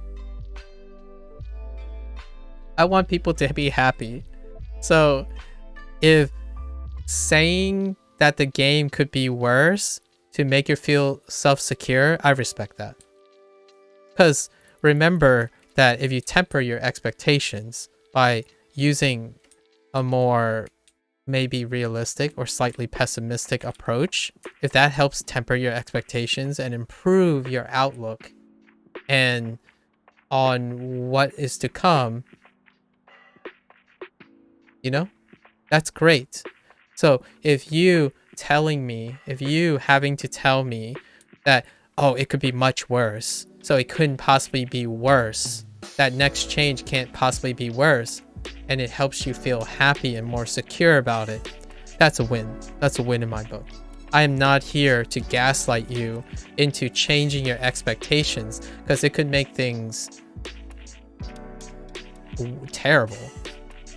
Someone who goes in with high expectations, optimism, hype, could use a realistic bent to temper one's expectations. It is a double edge for game developers and publishers. And this year, 2022 was no shortage of that. You don't even hear about those games rarely anymore. That hype, expectation, standards that were, I guess, implicitly communicated ultimately set up a game for failure, which sucks in my opinion. There's no winning. It's a lose-lose situation. It's a lose-lose situation. The gamers lose, the developers lose, the publishers lose. There's just no win-win. So no one's winning. You might think, oh yeah, but the publisher gets the money, right? The publisher gets the money. I'm not talking about the people who still see lucrative success. I'm talking about things like Callisto Protocol. Callisto Protocol is a great example. But there are swan songs. There are swan songs. Sonic Frontier, swan song, people's champion, in my opinion, of 2022. For those who like Sonic, obviously. So, but yeah. So, and it's about tempered expectations. Like legit, what is the most frequent consensus in redeeming Sonic Frontier, like the Sonic team's approach to try new things? It cannot be worse than the last attempts in 3D Sonic games. So therefore, making it one of the best 3D Sonic games in the last 10 years. There you go. Like, I at least I'm trying to put the embodiment of what DC3 is saying.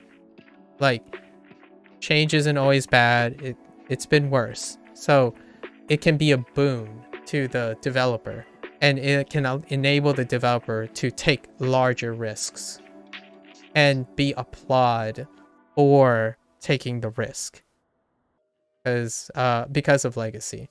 So your expectation bar moves, right, with the thing. For me, I wanted to just express that it's irrelevant to me. My bar is set at 5. I rarely ever think about what has happened to dictate what is going to happen. If we talk about hypotheticals, I can probably say like there's a chance this can happen. We can go on and list all the potential things it can possibly happen. But my emotions are, I'm indifferent. So I always want to make it clear to other people that I don't share those thoughts. Like, No Man's Sky can go from a 1 to a 10. Unfortunately, one of my favorite developers and still self-publishers, CDPR, can go from a 10 to an 8 to an arguable 7, right? So as a lover of games and creativity and the fine arts, it's difficult to predict the subjective nature of how successful a change is going to bring.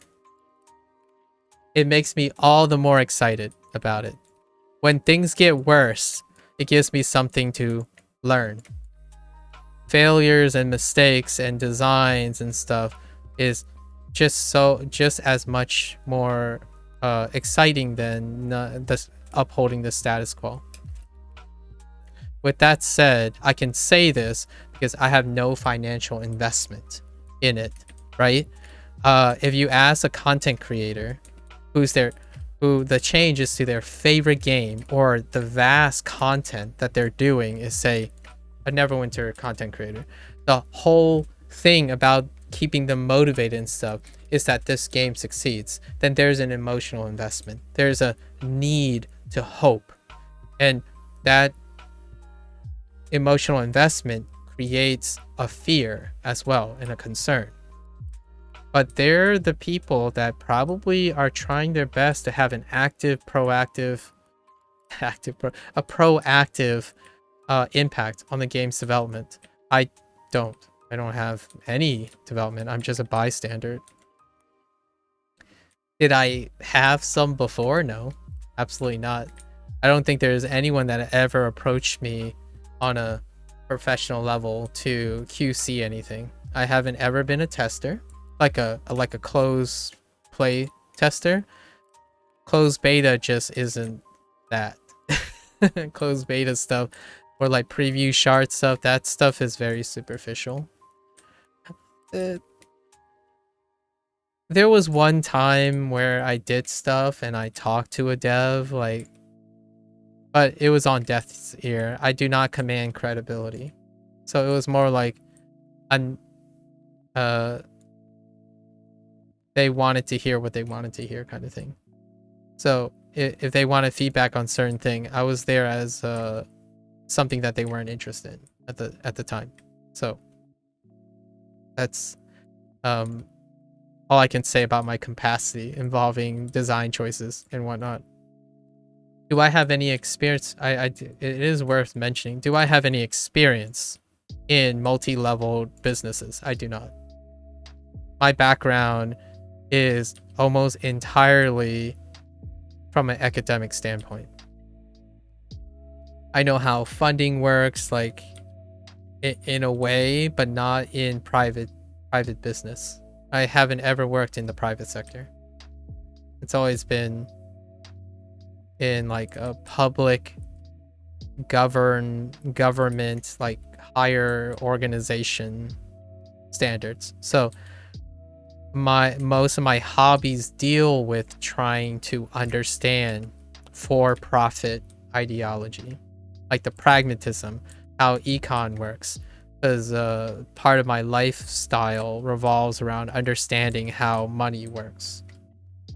Otherwise, you know, I'd be working a job and stuff.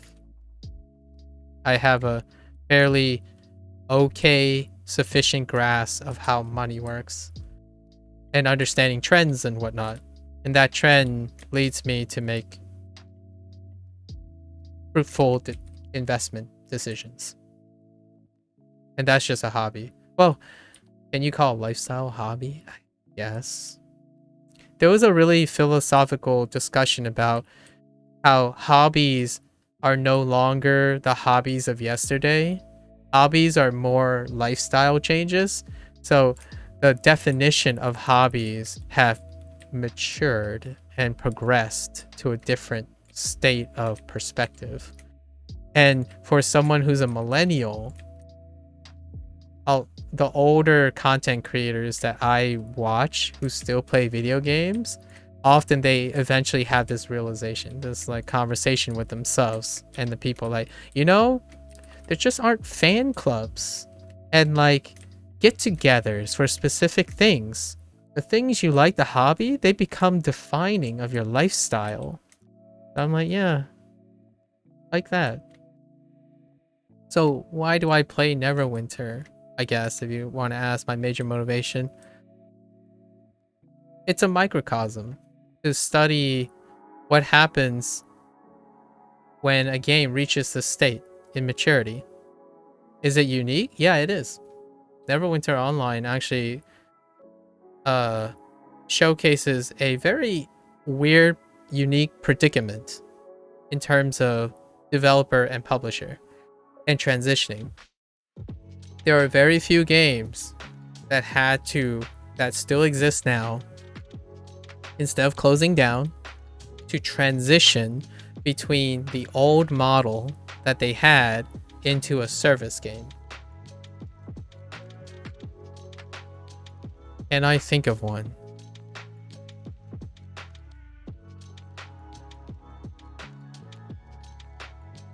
No, I wouldn't. I can't qualify Warframe in the same way in terms of the business end. See, it's difficult. I mean, I would love for someone else to be able to chime in and, you know, like fill that gap. Like, it's difficult for me to know, but it would be cool to talk about someone who like specializes in gaming as a service games, like someone who's been in the industry for a while. They would end up concerning themselves with other models. But this is me. This is my de facto game that has a group that has to transition, like this, like pivot to the model that it has. Doesn't mean you can't be ready to ego every obstacle going there, but I still believe in the 6Ps is reinforcement. That's fair. That's fair. I haven't heard that phrase in a while, the 6Ps. Actually, I haven't heard it for so long, I don't even remember what the 6Ps are anymore. Can you help enlighten me about what the 6Ps are?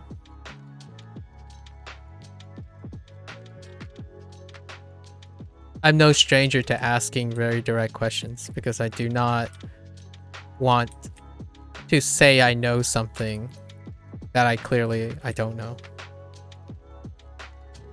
Oh, sorry. Thank you. I totally somehow skipped that. Prior preparation prevents. Oh my freak. Wait, is that really a thing? Wow, that's a lot more vulgar than I thought. Wait, who said that? Is this like your thing, or did someone say this, or how does that work? Let's see. Prior preparation. Oh, my father always taught me two things in life. That was one of them. Prior preparation prevents poor performance. It's just an extra P in there for extra extra extra emphasis with some very fruity diction choices. So let me think about this. So prior preparation can prevent. Interesting. I'm trying to think if I want to take that literally, figuratively, more often than not, and how it applies to what I mentioned just recently. Prior preparation. So I'm guessing in this case, if I were to apply it to the emotional state of the person, right? If, say I'm a gamer, right? I'm a consumer of Neverwinter Online.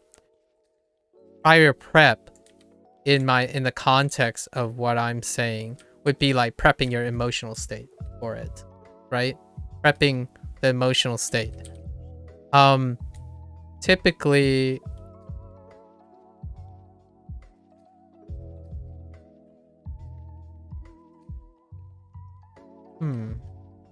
does prepping equate to being well informed?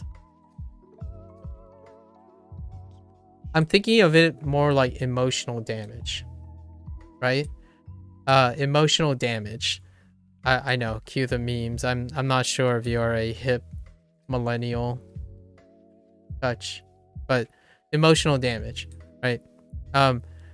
Most of my time is dealing, or I don't want to use the word dealing, but it revolves around the emotional well-being of people, the concept of their own satisfaction and stuff. That's 90% of the conversation I have day in and day out.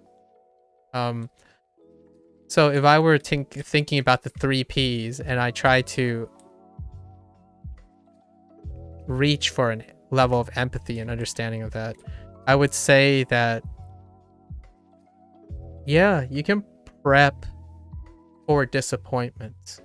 You can prep, but I don't know if performance is a reflection of the emotional output or not.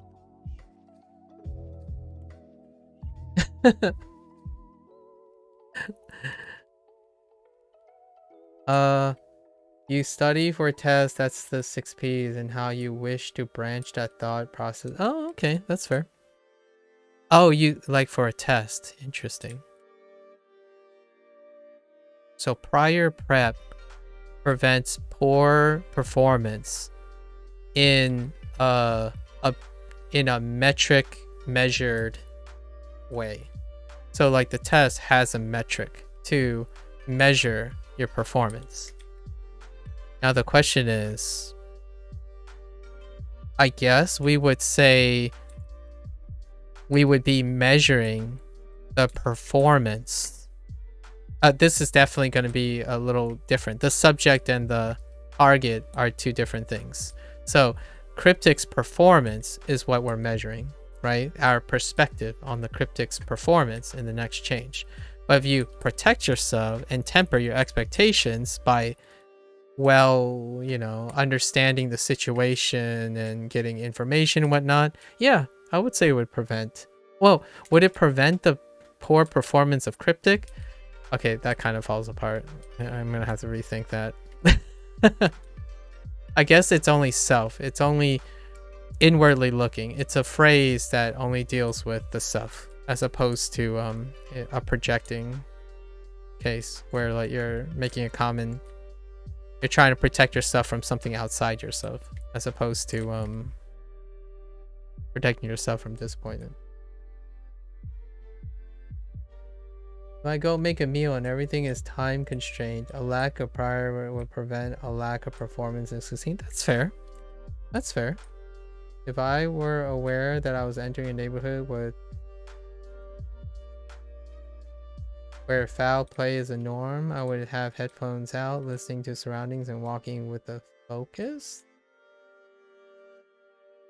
That's fair.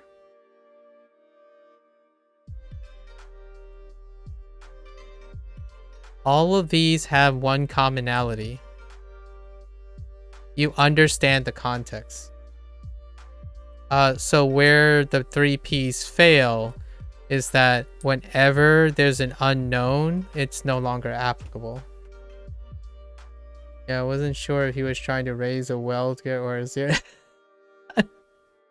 Whoa, that got dark quite a bit. So let's talk about axioms, right? Let's talk about what needs to be conditionally existing in order for the 5 Ps or the 6 Ps to be applicable. One condition has to be fulfilled, is that all information is available. So therefore, I'm probably struggling with applying this to what I'm talking about, is because you don't, right? However, you could phrase it in a way that you could think of it in a way that you're emotionally protecting yourself.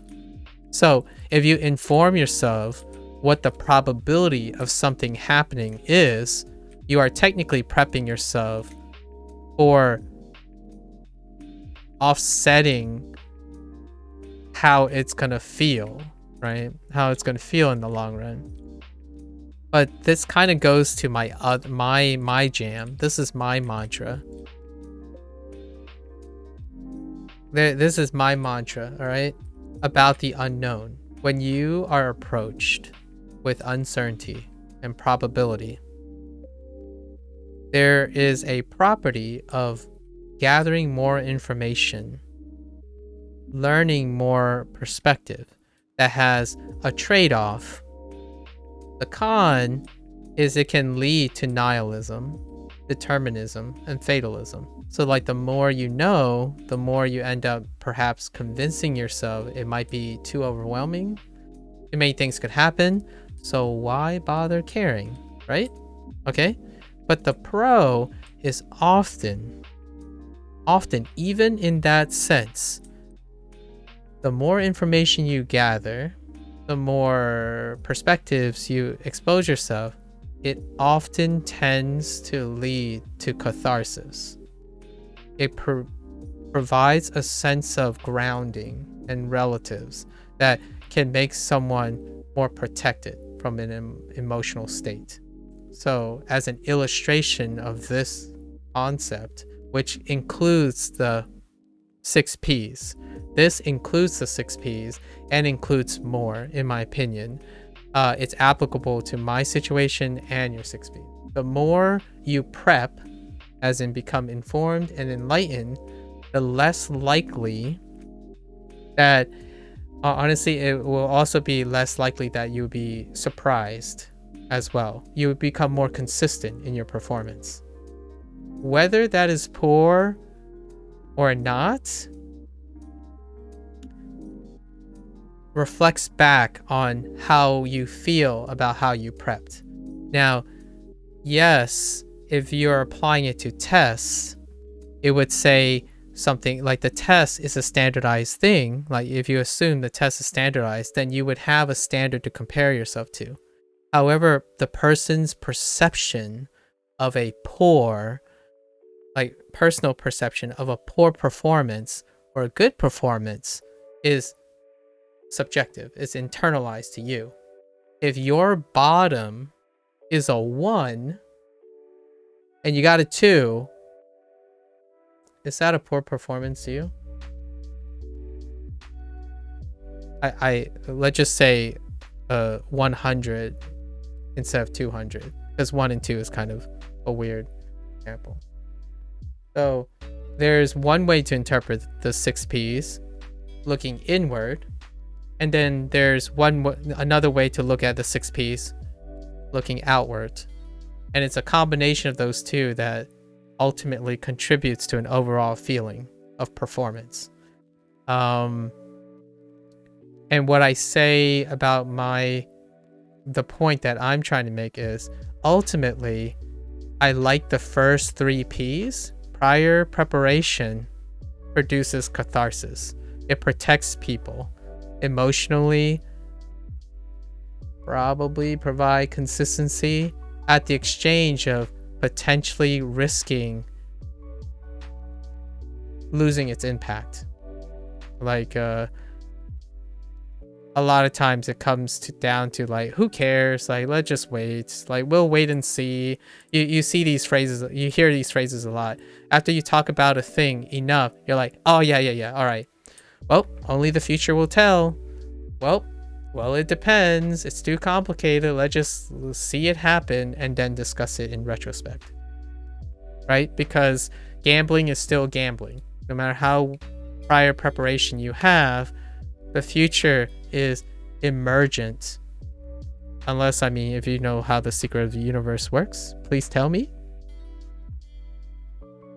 Yeah. That's where you go, I control my future. Yeah. Like if you understand how to control your future, please share it with me, and then I can totally rewrite my entire mantra. Like I am perfectly satisfied with abandoning everything I just said if you can demonstrate to me that I can manipulate probability. Absolutely. I will totally trade that. But until that happens, I'll stick to my more inclusive mantra about it. Prior prep is often at the risk of nihilism, offering protective emotional catharsis. So prep is it's good. Good. If you're cutting corners, you're doing it wrong. That was the second thing. If you're cutting corners, If you're cutting corners, you're doing it wrong. That was the second thing you're... So mentally it was trained to never be allowed to get that skeptical.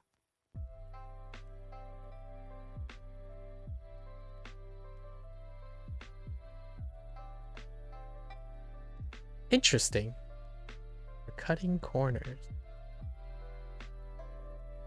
Huh. I have a big piece on ink on my back stating exactly that. I control my story. Oh, interesting. Give me an example of something you want to manipulate then? What do you mean by give something I want to manipulate? If I'm risking a probability, I'm cutting a corner. If I'm risking a probability, I'm cutting a corner. How can you cut something that you know won't or will not happen? I'm so confused. To cut a corner means the corner has to exist.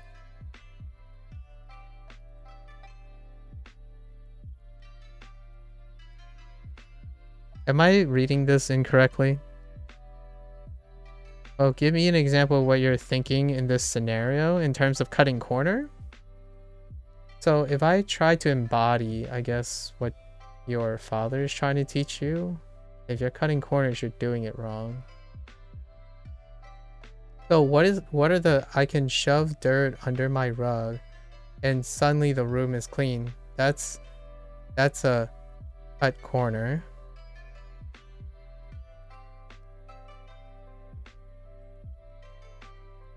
So you're doing it wrong. I'm applying the logic now. So you shoved dirt under your rug. So you're doing it wrong because you cut a corner.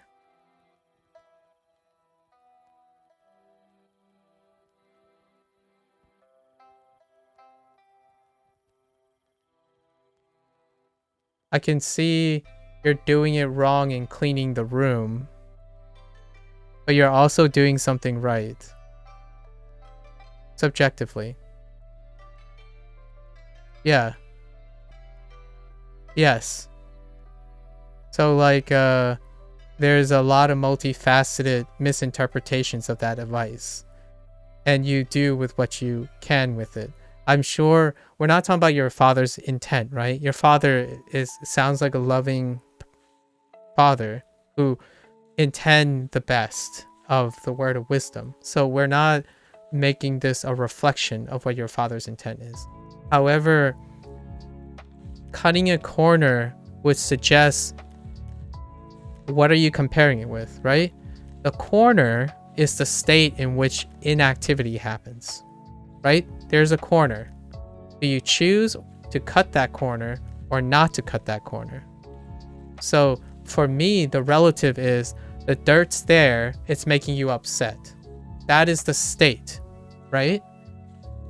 No, I get it, but I'm using it in order to demonstrate my logic behind it. It's not whether it's wrong or not, but I'm applying it. So the dirt needs to be clean. That is the task. Okay, the dirt needs to be clean.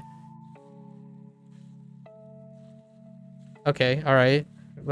Now I have to reframe. Now I have to like frame the thing. I don't care about it. That's why it could either end up under the rug as a cut corner, or it should be in... Well, you need to qualify what is clean. How do you clean the dirt? You just relocated it. When you remove it properly, you're still relocating the dirt. You mean out of sight.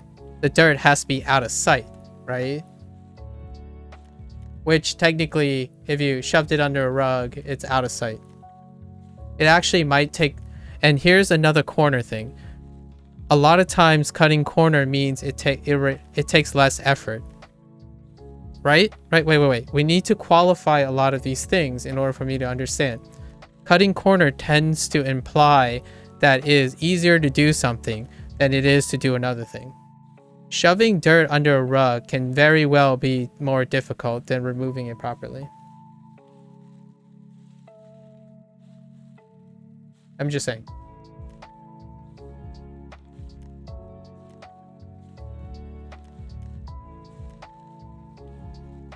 That's cutting corner where obviously would be fine though. Putting it in the trash and taking the trash out. That's two different things though. And then no, I'm not just trying to explain cutting corners because you seem to be thinking of an example that is not. I'm not trying to think of an example that it is not. I'm trying to apply what you're trying to empathize with how you qualify a corner. So I need you to qualify what the characteristics of cutting corner means to you in order for me to understand that. You are projecting what you think I'm thinking about, which that's fair. From my visual property, why are you making this? I have about 50 more examples, but I'm not trying to hurt your brain at this point. You're not hurting my brain. You're intriguing me. But I feel like I know those 50 examples and probably then some, but I don't. You have a narrative in your head that you've already are prescribing to. So if I have a different perspective, it's getting sidelined. Exactly, which is how the process of the corner. You do a second route that's easier than the first, but is it? I mean, you just said I give two examples when the whole point of the conversation is differentiating the two. It's kind of. I disagree, but all right. If you don't like discussions, also, it's also very condescending that you put emotes at the end to make it acceptable for having a lighthearted tone. Just reading into that too. Unless that's part of your like idiosyncrasy to tell someone that, oh, I'm being lighthearted, but I like deep conversations. So when we go back to that, you're saying putting the dirt under the rug or taking the trash has to be less difficult, right? That's the cutting corner thing. It has to be less difficult. I love discussion, but you seem to lack understanding of mind, looking to reel in something instead of just taking 5 seconds and understanding. You just flick back. All right. I'll choose. Okay. So you're choosing to gaslight me. That's fine. I guess. I'm sorry if I don't understand you. You seem to have a very pervasive. Yep. Good luck. Take care. Saw this coming a mile away, but all right. Good luck. Good luck, dude. Good luck. Good luck gaslighting other people. I'm sure you enjoy discussions. I'm sure. Man, what a turn of events. Oh, we'll have this for posterity, so we'll try something different next time.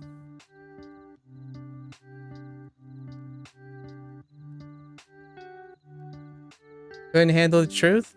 I mean, they couldn't, they weren't invested enough to explain things to me, so, and then start acting condescending to me and passing it off as truth. So, I mean, I would be open to discussing this for like the remainder of the stream.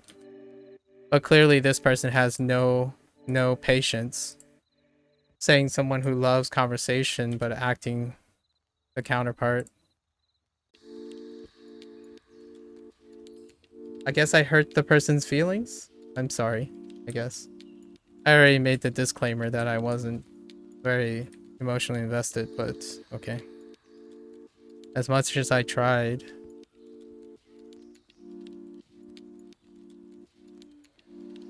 Couldn't take it slowly. Didn't work. Because I wanted to know. I wanted to know.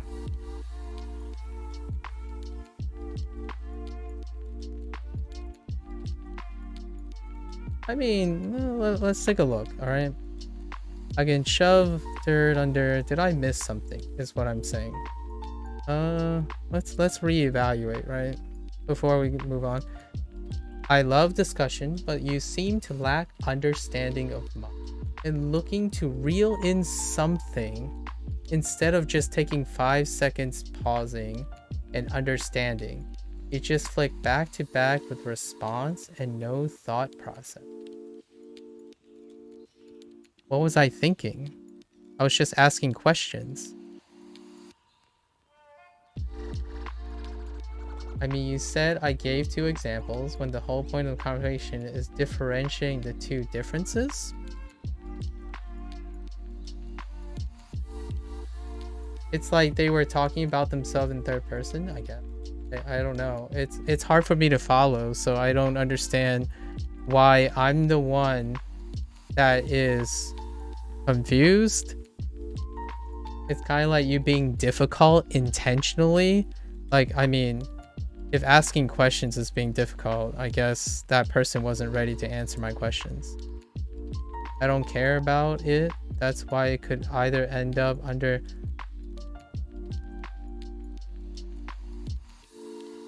So here, the part that I got hung up on is they said I don't care about it. That's why it could either end up under the rug as a cut corner or it could be properly removed.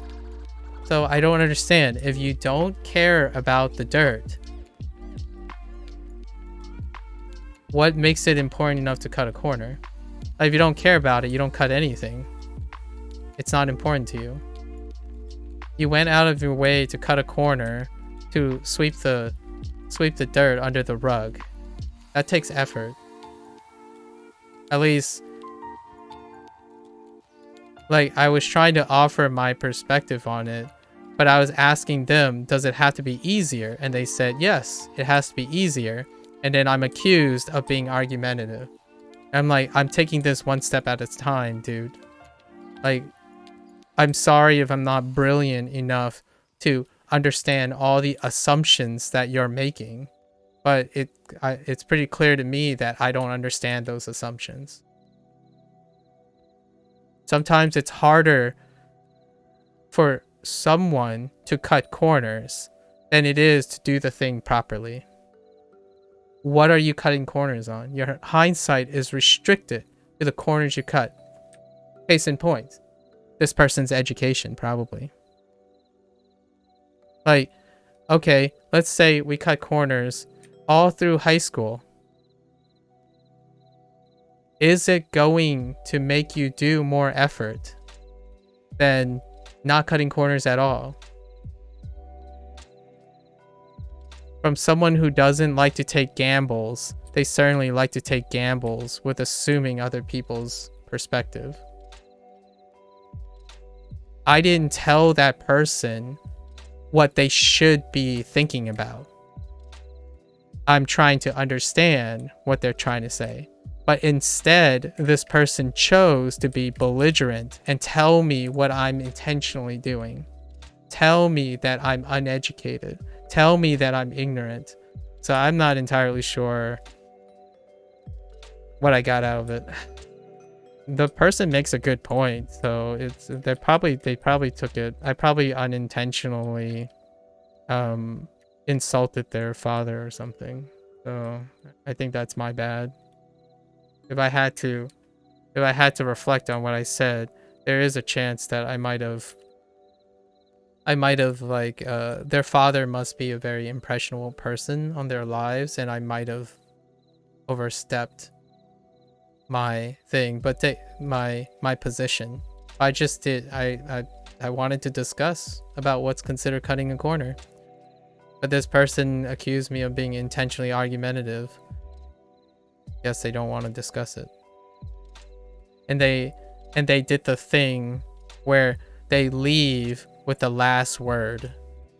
Like, all right, sure. So much for being positive.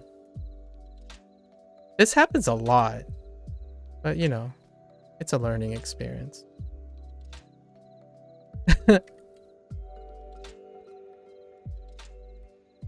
I mean, offers, this is you, man. You can explain it to me if you want. Like, you can try to explain it to me. I think sometimes if I had a rebuttal, right? If I had a rebuttal, if I was actively trying to argue against the point, which I am not at the moment, I would say that cutting corners doesn't necessarily make things easier. That's all I wanted to say. It really doesn't.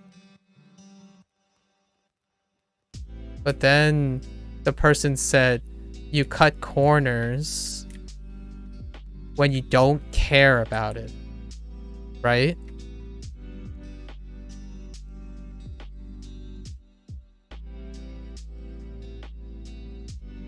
I just don't understand.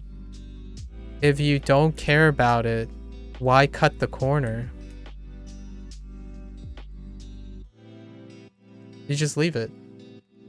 Or at least...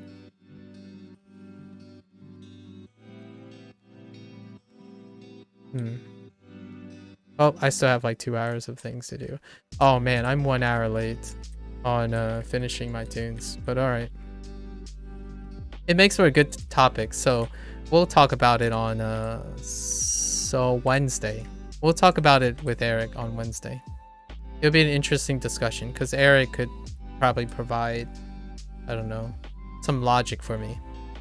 I'm having a really hard time understanding it. The P's, I can understand that. I think I can get behind what they're saying. I don't know if it's a thing though. I'm not sure if it's something someone says. This is the first time I've heard either.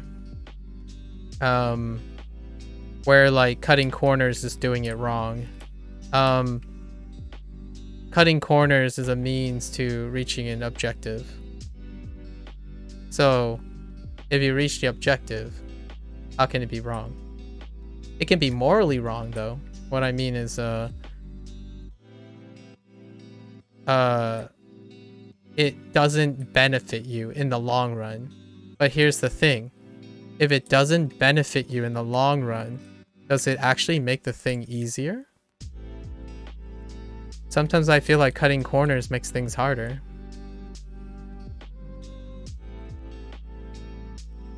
Like, where would I be if I cut corners in Osu?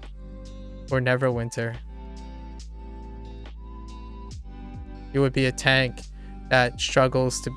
If you cut corners on learning the basics of a tank, you would only suffer from not understanding how to tank properly. So, I mean... I was trying to get to that point, but alright.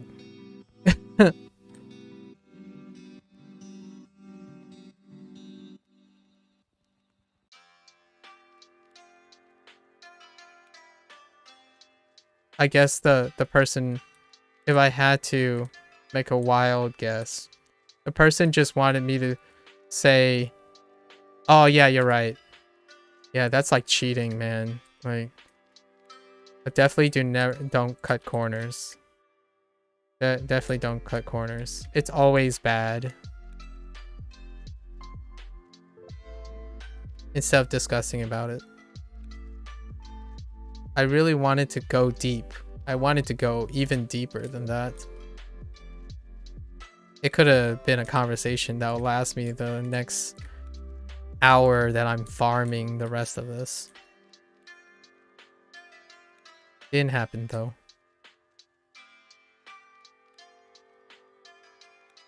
That person put me in my place.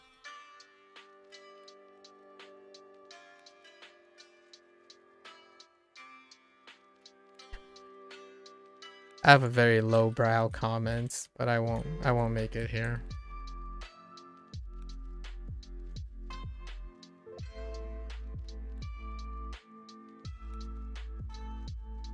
Don't worry, Coffers. I got the flu and... Oh, you got both? How are you feeling, Coffers? How are you feeling? I forgot, you're back. Yeah, how are you feeling? No immediate things? I think you're really robust. I think you're, I think the way you describe... Oh, no, wait. Did you have an effect on the second booster? I got wrecked by the second booster.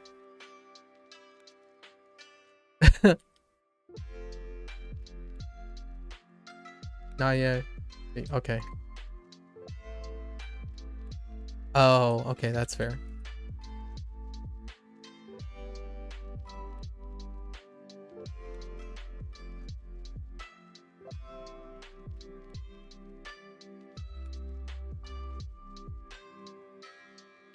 I got it.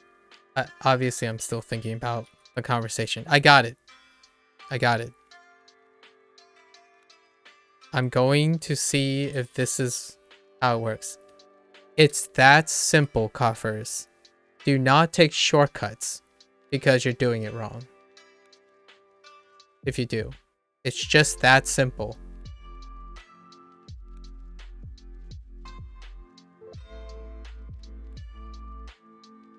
Okay. It's exactly what the person said, though. I don't know. I did not grow from this conversation.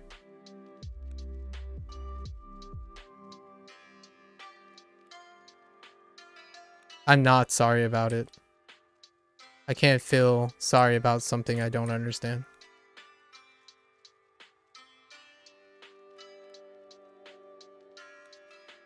I can feel sorry about having a missed opportunity to talk with someone who has a very differing perspective, apparently.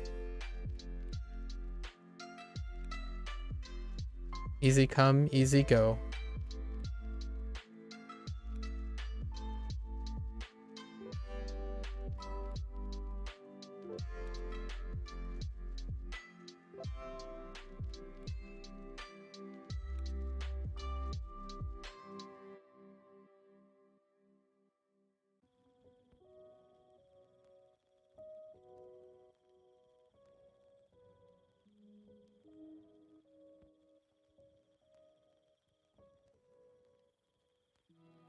We opened up too soon, Coffers. We opened up too soon.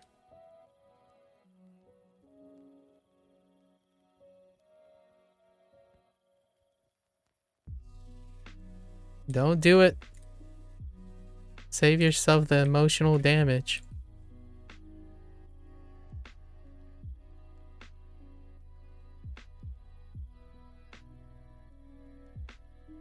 Save yourself the emotional damage. I'm surprised. Honestly, what is interesting to me is so no one else had a thought about that? It was just me? Hmm.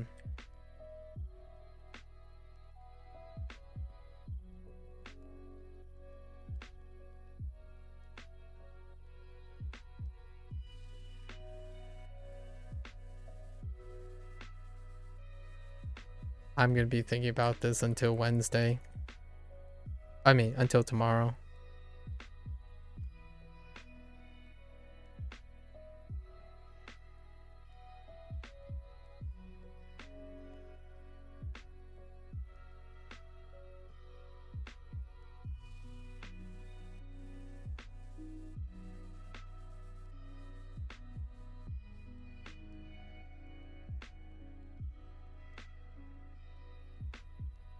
$25, 70, 25 plus 69 is 94.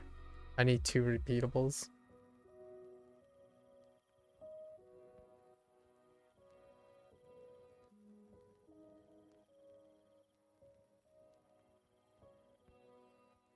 Oh, wait.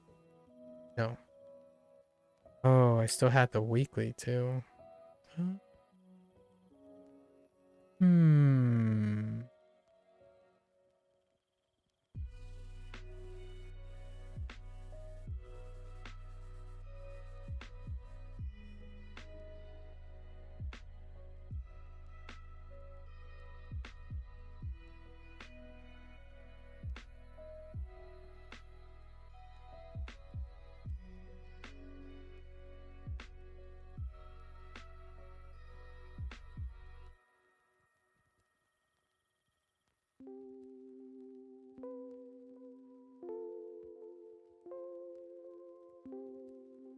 Nope. I tried again. Nope.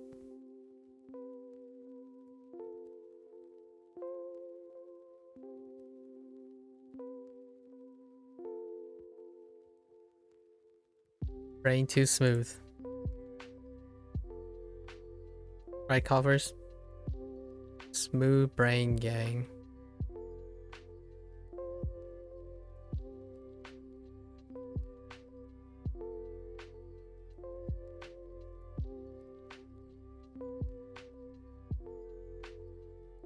Oh, right. You get the completion thing too. Does that count? Do I get pins for that? Hold up. Wait. This one. This one.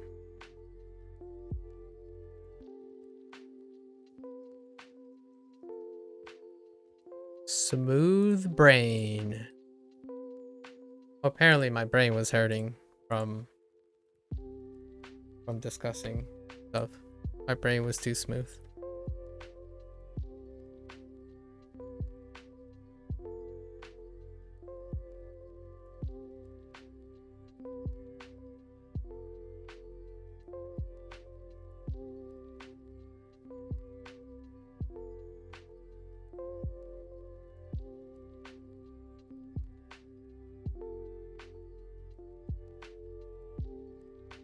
Is the Giga Chat a smooth brain covers?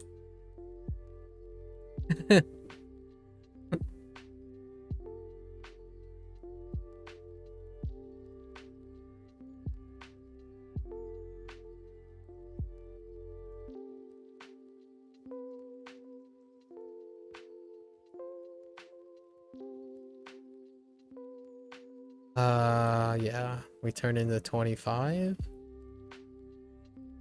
and we're good. Oh no, did we already turn it in? Wait. Oh, we did already turn it in. So I guess we can go and kill. We can go do a.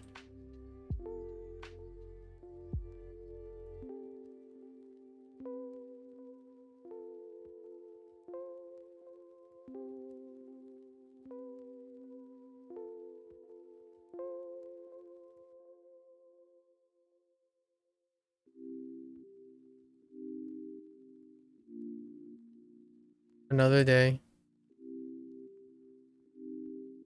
The cope.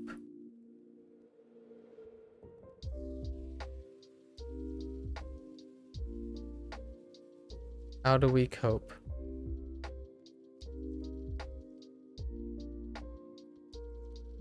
We cope by talking about it more. With someone else.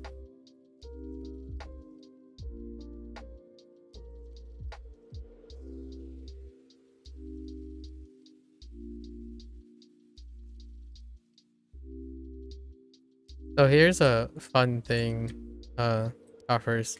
Recently, I talked about John Green quite a few times already. So he was doing this experiment. He was doing this live streaming experiment the other day. Where he basically was recording his podcast with his brother live, right? But the thing is, he was only recording his side of things. So you basically heard him talking into the microphone and recording the podcast, but what was in the live feed was just his responses. But you know what's fun about that? It was even more intriguing. Thought it was refreshing that, hey, you could, in the end, what it means is like you have to go and listen to the podcast when it's up. What his brother said, Hank Green, that. But it was really fun to hear a one-sided conversation where you imagine what Hank would say or what Hank is asking about, and then John's response live. And I'm more compelled to listen to the podcast, which I haven't yet. They have this podcast that they started. I think it's like I forgot what it's called. I think it has coffee in it. Like the title of the podcast segment has coffee in it. I'll have more to bring on that. But man.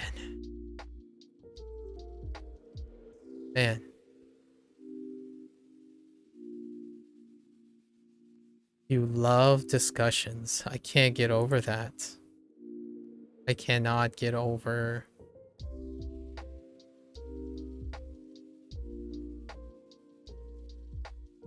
I cannot get over what just happened. How could someone possibly say that and act it that way?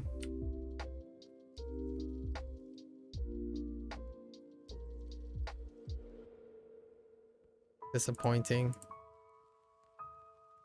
I wasn't able to approach cautiously.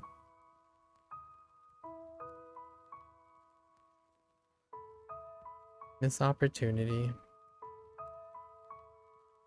Oh no. How do I do this? I wanna switch. Right? I wanna switch.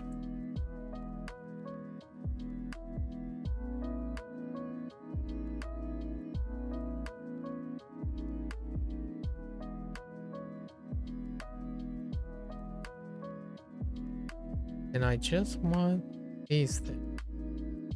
But I don't get slapped too hard. I think. I don't even think these things are necessary. Well, I already did it. Just gonna put them here. I don't think insignias are necessary to speed up the process. I don't think collars are necessary either.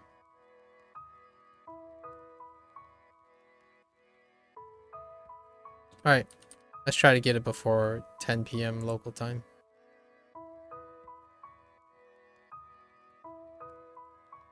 It's a learning experience.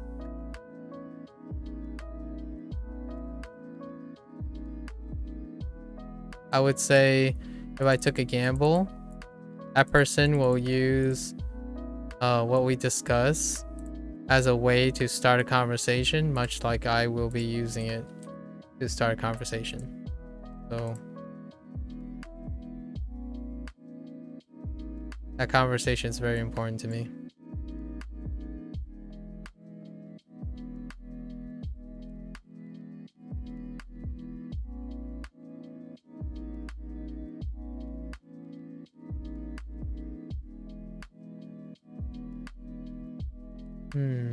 What was it? Is it this?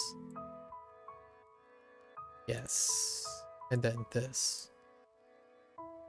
Right?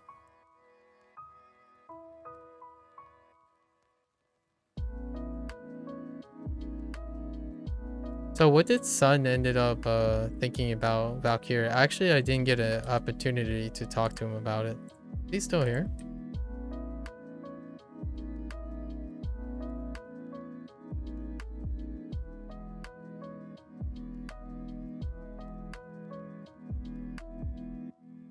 Is he like just done with the game? I think I missed his comment in all of that. Gotta remember to hide stuff. I had no idea. I tuned out after a while. He was still streaming. Yeah, he went for a really long time. I don't know the length of that game. What the average playtime is.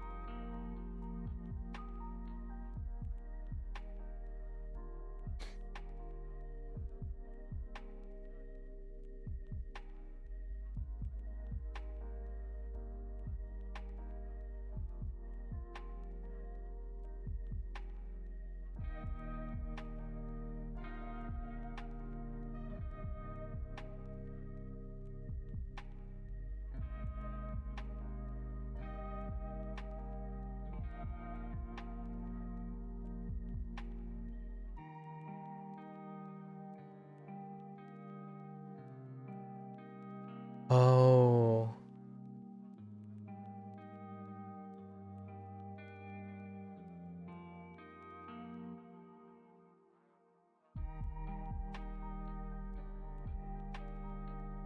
Oh, I totally missed so many of that guy's comment. That other person's comment. That would have explained the Neverwinter Nights thing.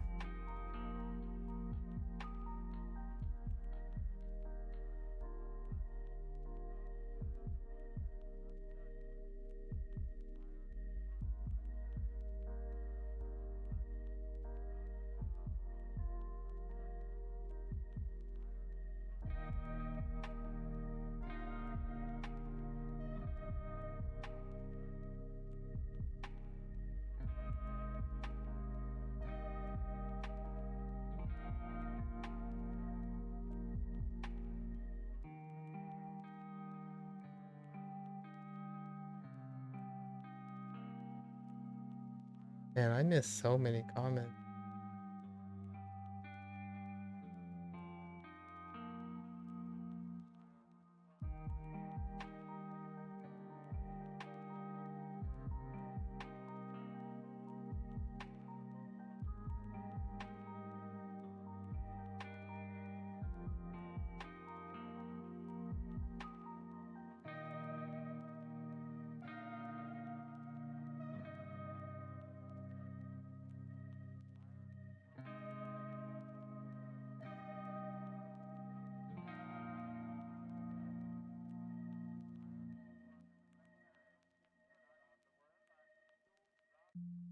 Old. I was looking for a specific detail.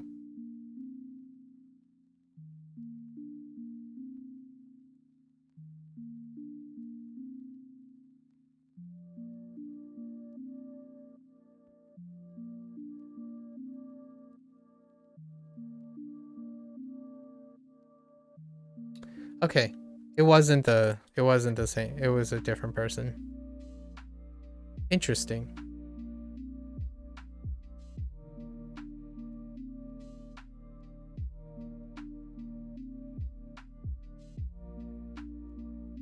I wanted to make sure that I wasn't mistaken. I did miss so many comments.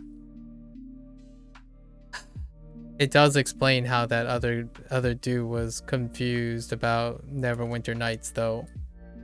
I totally missed all those comments.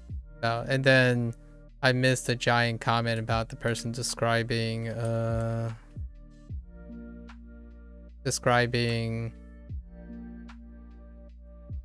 their experience, I guess. I don't know. Their current state, I suppose.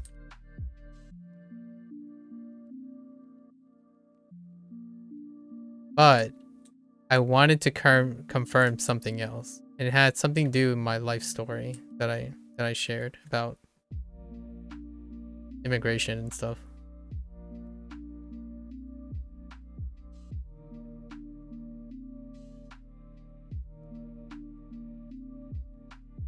It checks out.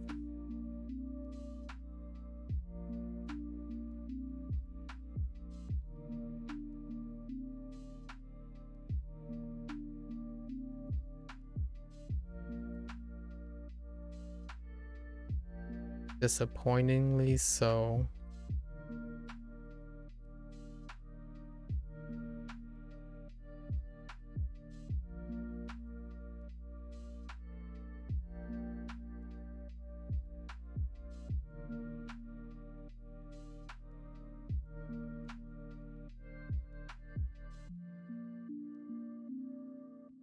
Stay tuned till tomorrow to hear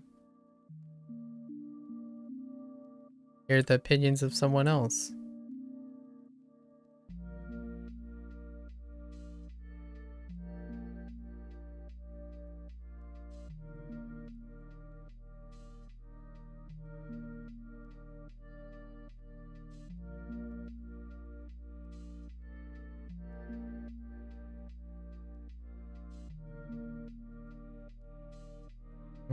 Boulettes.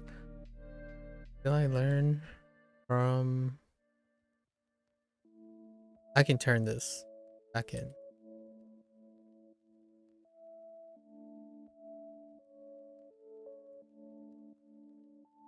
And 34 minutes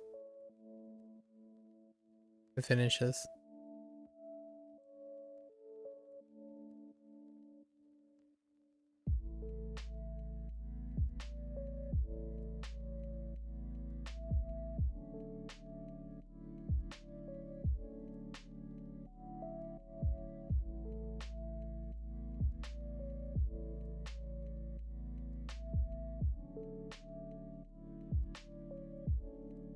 Ooh, wait. Oh.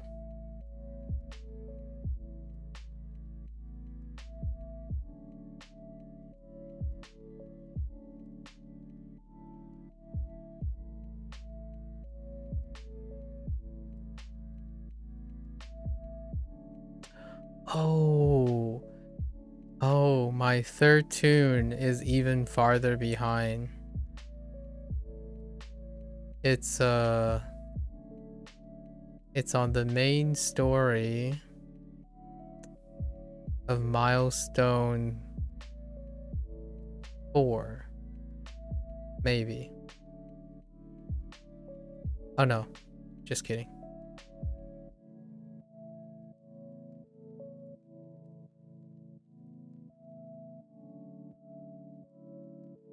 No, never mind. Just kidding. It's the right milestone. Same milestone.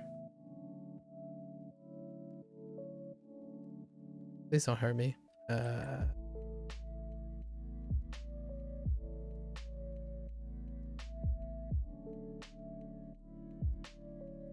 Okay. So if I go back, right?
I'm still thinking about it, just in case everyone's just in case you're curious.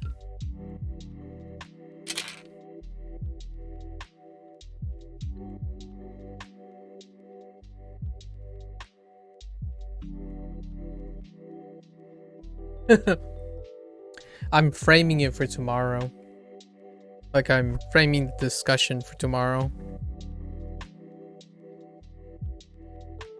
I have about right now I have like 3 or 4 counter examples that are a little bit more developed than I originally have.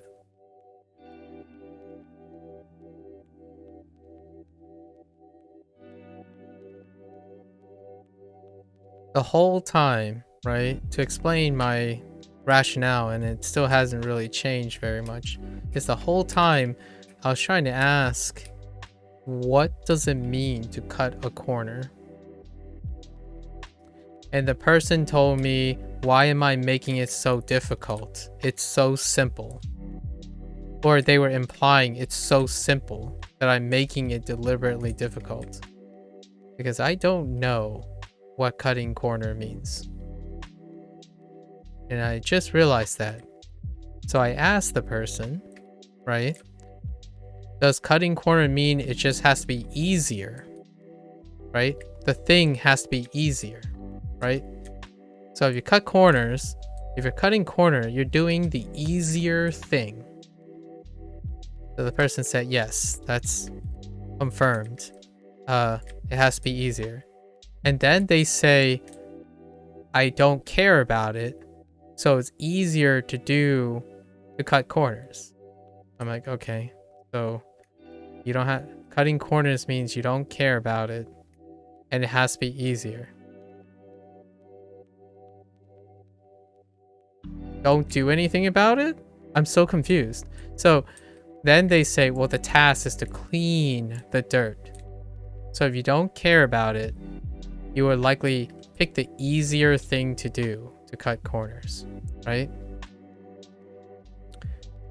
But the easier thing isn't necessarily the wrong thing. It goes against, in my opinion, so many things. So are you telling me that there's a person in this world that choose to always take the harder way to do things because it's cutting corners if it's easy? I talked about this yesterday. I have a problem empathizing with people who like a hard day's work, like an honest day's work kind of guy. Like, I understand, but I'm a salary worker, right? I think Silver and I talked about this yesterday in a way, I guess, because Silver is a salary worker, and my perspectives are really biased towards salary working. You work the smart way, not the hard way. So it was very difficult for me to know that. I mean, I feel like Sun can resonate with it though. Offers. Like, do I want to do things the hard way?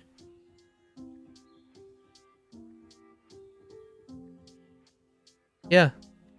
I don't see how picking shortcuts is inherently wrong. Nope. I can't do it. I mean, I get what they mean. Yeah, just do it in an honest way, right? Do it honestly. Put in the effort to care about it. I guess that's reasonable.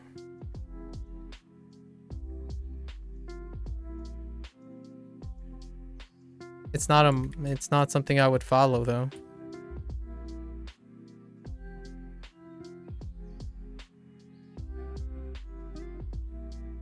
That person accused me about being too ignorant to understand what he says is a simple concept. So I must not understand the simple concept. And therefore, it doesn't require a mutual respect in trying to explain the simple concept to me.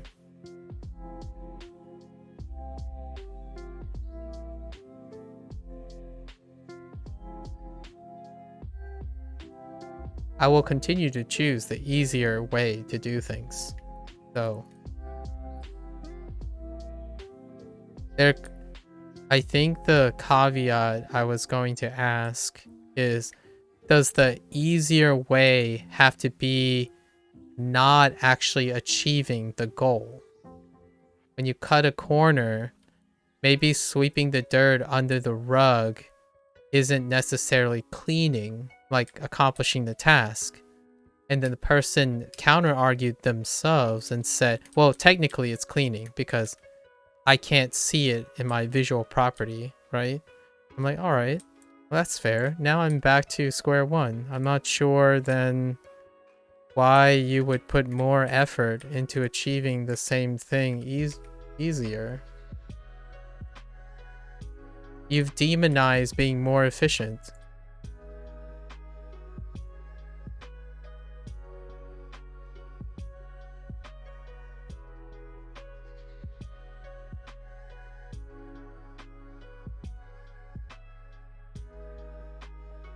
I truly want to know if you asked someone if there was an easier way to do something and a harder way to do something, which one would you pick? contrary to what I'm alluding to, I might be interested in knowing what the hard way to do things are. But ultimately, I would choose the easier way to do it. I would still be interested in how it's done the hard way.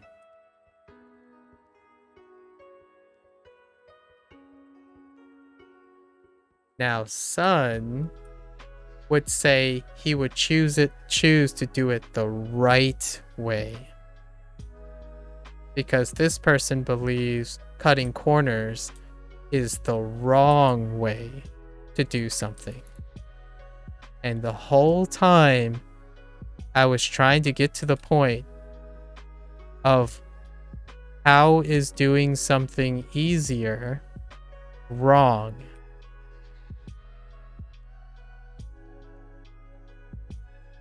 But we'll never know. This is about like the 12th time this has happened. No one has a love discussion long enough to explain to myself, to explain to me what they meant. They were so profound, they have like 50 different examples and weren't willing to sit down and explain it to me.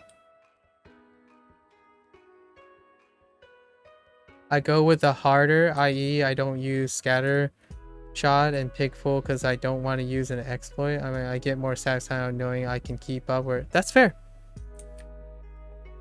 That's fair. That's your example? That's an example, right?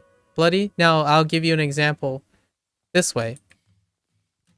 So you're going to choose to walk 10 miles to a bus stop because it gives you more fresh air than taking the drive to the bus stop and then getting the bus and parking your car there. Because you will get the satisfaction out of knowing that you can keep up with a car. Because driving a car would be an exploit. You're actually walking the distance.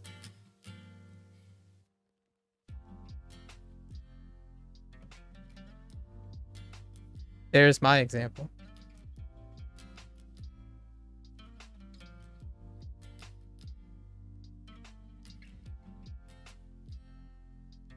There is some satisfaction to that. I totally agree. The person that walked the 10 miles, that's some flex. That's some flex. I would still take the car.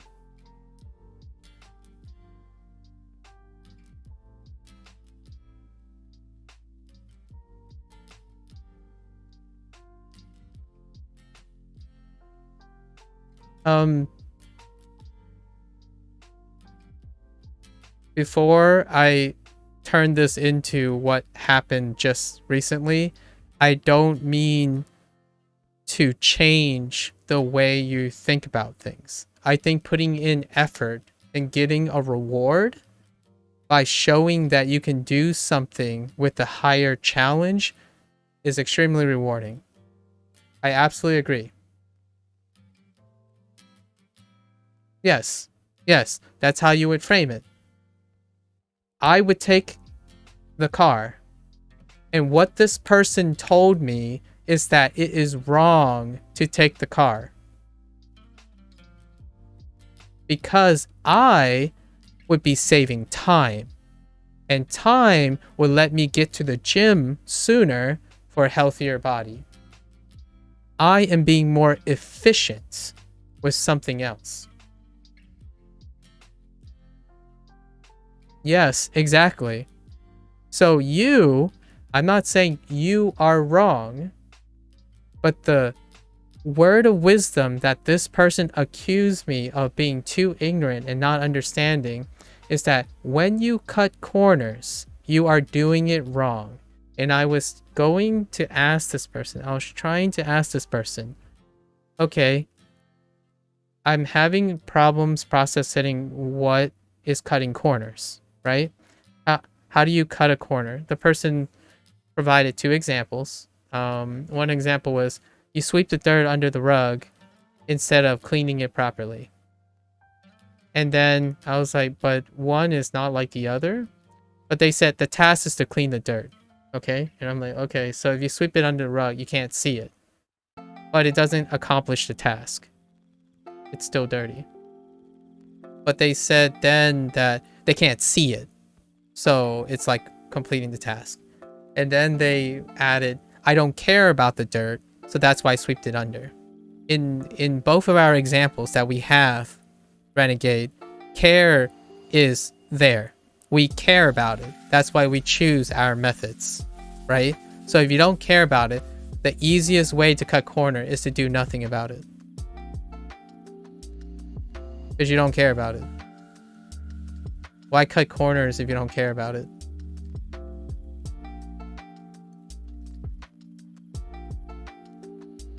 The person then accused me. I would have come at him and said, good luck cleaning dirt. You'll be at it until you die. Dirt is dirt and get rid of clean. Oh, buddy, you have no idea. You just, I didn't say it in those words. I did not say in those words, but you hit on something that was ignored. I say, I don't get it. Both tasks involve just moving the dirt, like, differently. So if you don't care about it, why bother moving the dirt 2 different ways? It's still dirt. So and then I was gonna go in. I was slow. I guess my perspective, if I was being honest to the person, I was taking it very slowly. And this person just wanted me to just say, it's that simple. It's that easy. And it is this person's father, wisdomly saying from their father.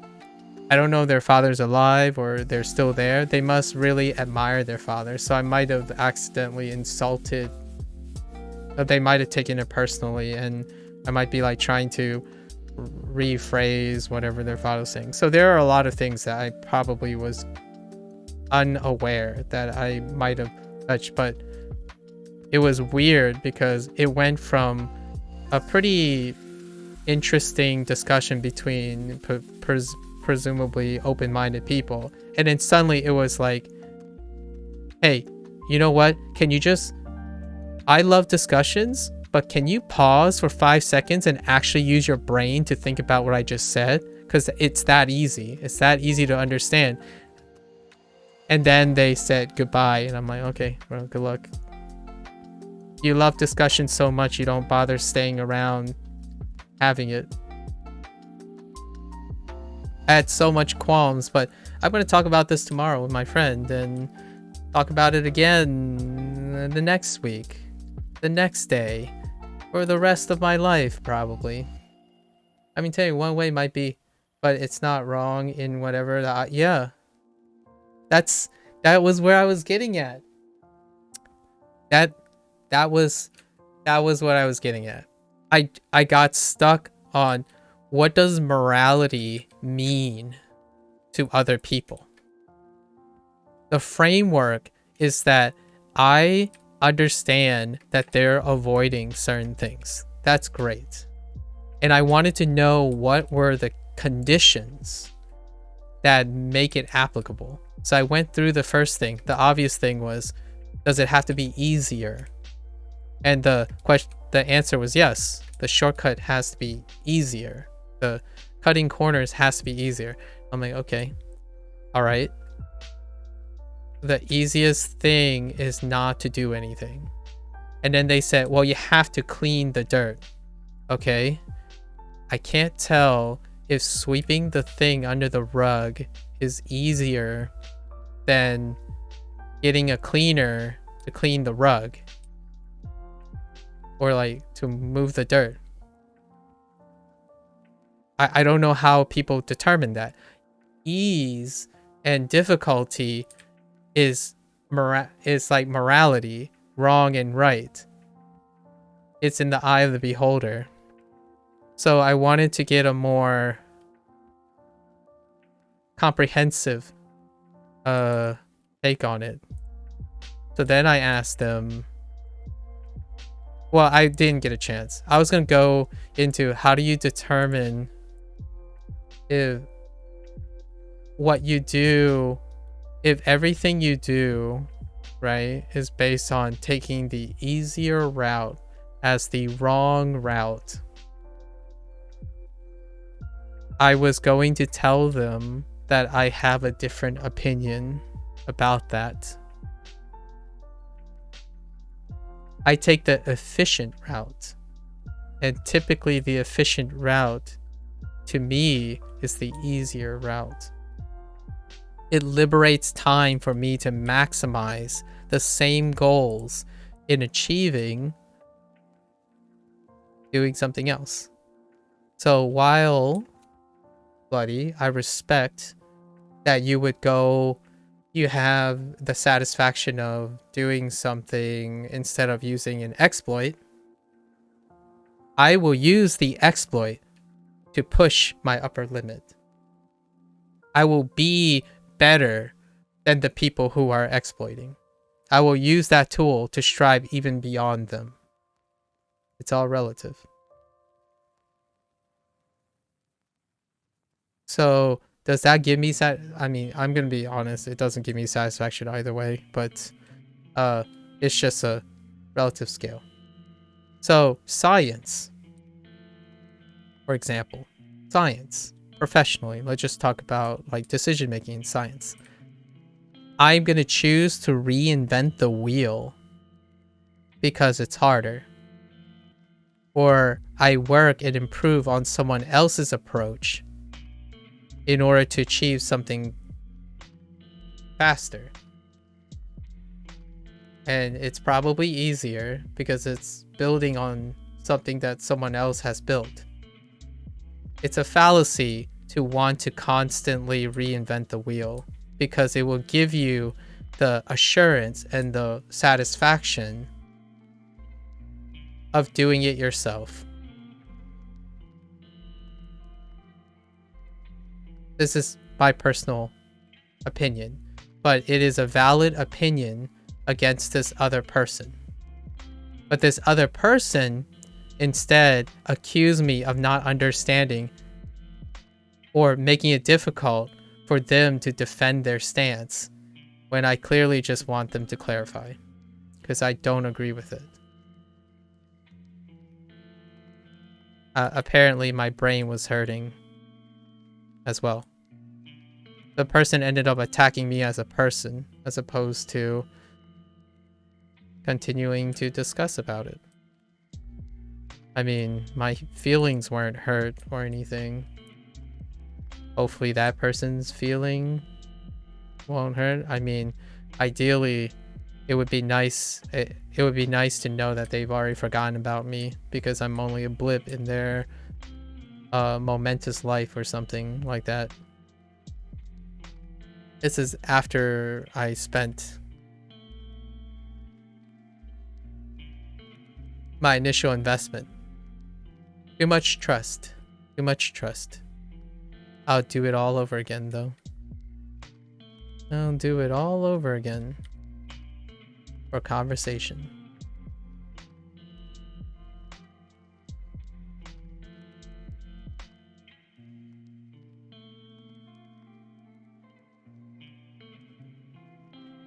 For me, I teach people to work smart, not work hard. If that conflicts with your morality, then I'm sorry. But I respect people who still do things like honestly per se. Like honesty is the morality that people are talking about. Like it's not an exploit to be efficient. But I respect that you think it's an exploit or a shortcut. And if you're happy and satisfied with that take, I can appreciate how rewarding it is. I think almost every single person on the planet is taking the easy route with eating, using tech, etc. Yeah.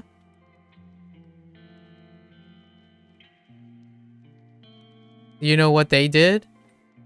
I know this is gonna be a little spiteful, but I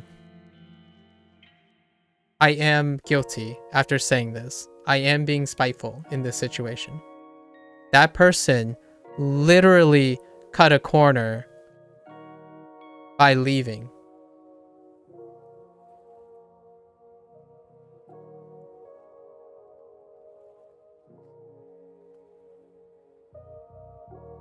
I mean, technically it's figurative because they didn't actually cut a real corner, but by insulting me and then not caring, they did it wrong. Just saying. If they want to prove that they followed their father's wisdom, they would come back and explain.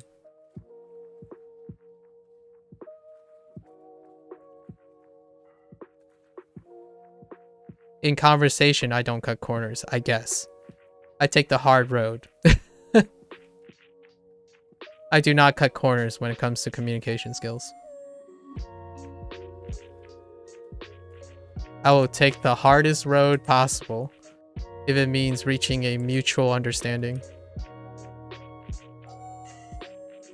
Call me arrogant or prideful, but it's worth. It's worth. Other things, not so much.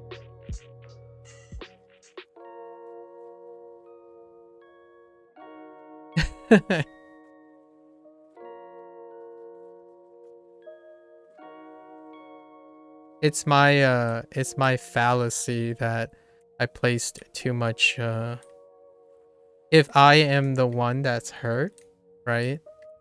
It is my responsibility that I should know that I do not break the ice that vigorously. However, I really hope that I didn't insult that. Like, I didn't feel like that I insulted the person's father or something. I even literally said, I'm not trying to, I mean, not saying that you're not trying to do something doesn't mean you didn't do it. But I did try my best to say, like, I'm not trying to say that you should change or your father's wisdom is under scrutiny or anything. I just really wanted to test the limits of this person. Like, I will still take the car. You could get COVID and develop immunity by getting COVID, or you could get vaccinated and probably, perhaps, potentially still get COVID, but it would be an easier symptomatic COVID. It would be a less extent. So yes, you can most definitely choose to eventually experience full-blown COVID for sure. That is, I guess. I don't know. I have reservations. I don't wish misery on people. At least I don't like the idea of social justice by righteous indignation. Like being right, like I told you so kind of thing. It'd just be nice if COVID just didn't exist. But that could be the rationale for that.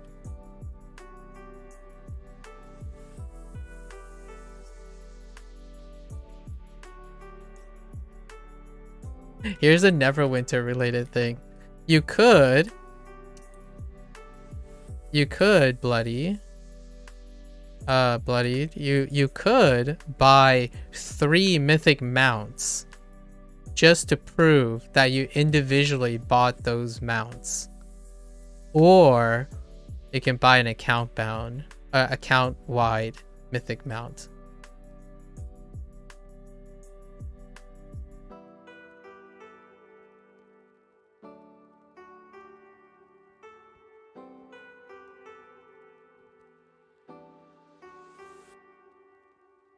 Mm-hmm.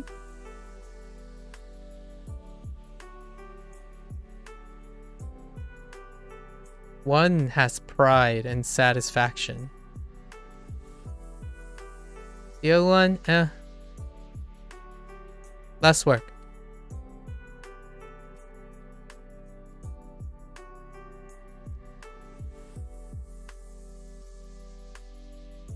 I don't make ults, but I purchase stuff to make 6 mounts. Does that count? That counts. Buddy. That is dedication. Like, there's no...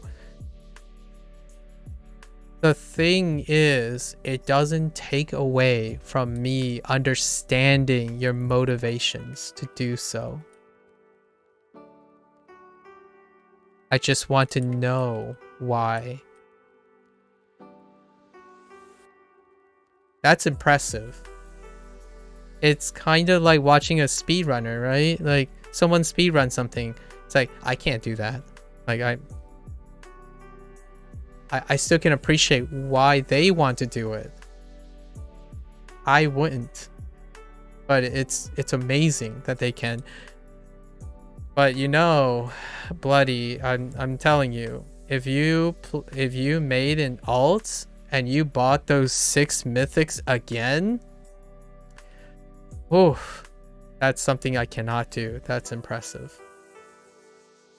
Like, that's dedication. That's supporting the game where I would not go to. That's showing your love for the game and the dev, I guess, if that's how that would be, how you want it to be interpreted. I would not. I would most definitely buy 6 account-wide mythics.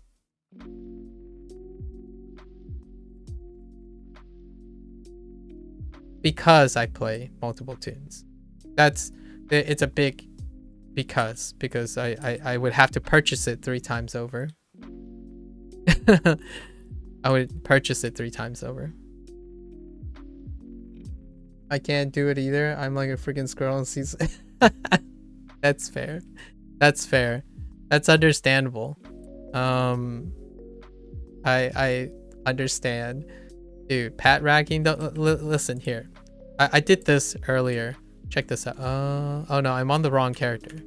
I'm not on the correct character. Look at this. Wait, if you think many shinies, check this out. Check this out. I'll give you an example of your squirrely shiny. Since I have the mythic mounts, right? All the mythic mounts, I kept this one. Because you can't redeem this one. It's a freebie that was account bound that was given. But since you already have the account bound, why am I keeping this here? The satisfaction. There's no reason for it to take up a slot. I should discard this. I didn't take a shortcut. Do I not comprehend what that saying says? No. I do. I do comprehend. I actually showed this person this example. This very example. Like, why bother holding on to all this stuff? Because I didn't take shortcuts to get them.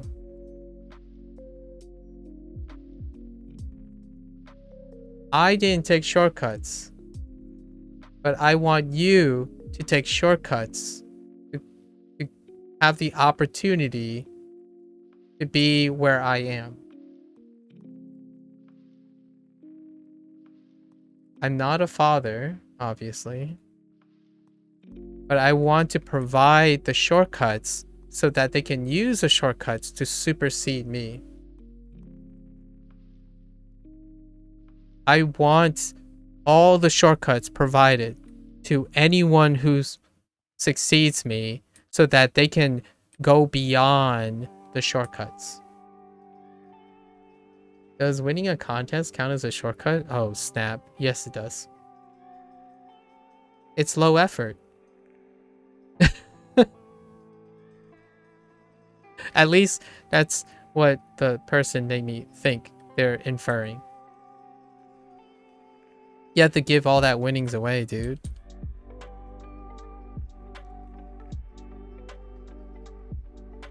Oh, crap. I'm on the wrong character. I just realized. I changed characters and I realized I didn't change back. Hold up. You want the boots of Misty Steps? So here's the thing. I'm happy for you. I hope shortcuts are given to you. So then when you, a principal person who likes to earn, like to earn their efforts, well, what happens when I give you a higher baseline? You'll go higher. That's how, as a teacher, I want to offer as many shortcuts I can offer to my students because they have the challenge of making new ones.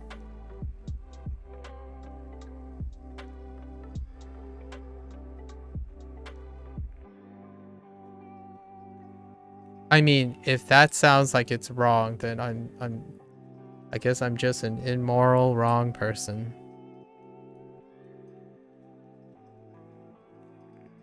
It's a shame wanting nice things for people. Okay, I'll take the last thing. I'll take the last thing back because it's technically moral grandstanding and I don't want to be the person I'm criticizing. It's moral grandstanding. So I just know it's worth mentioning that something wrong and right is not conditionally applicable to everyone. It doesn't prevent someone from not understanding it though.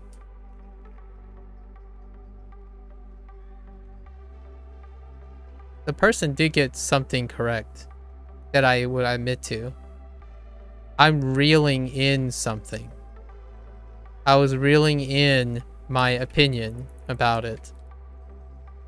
However, they are incorrect about me not understanding what they're trying to say.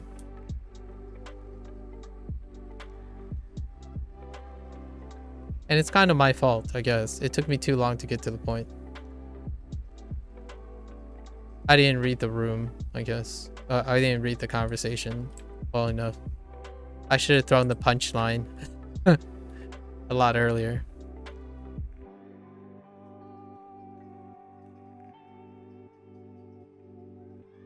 You might have been a lot more upfront, bloodied. Renegade, I think you would have been a lot more upfront, a lot quicker. Get to the punchline a lot quicker than I had.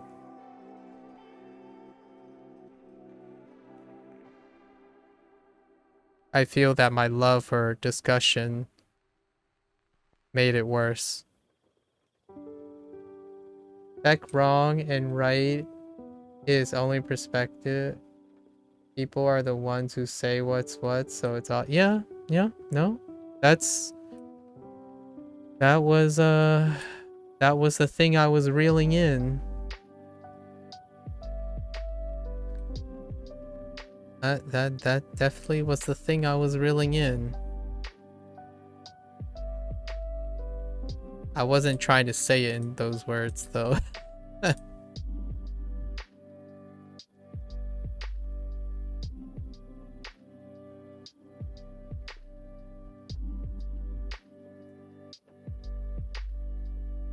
Do I like docuseries? I make time for docuseries. Why, is there a docuseries that interests you?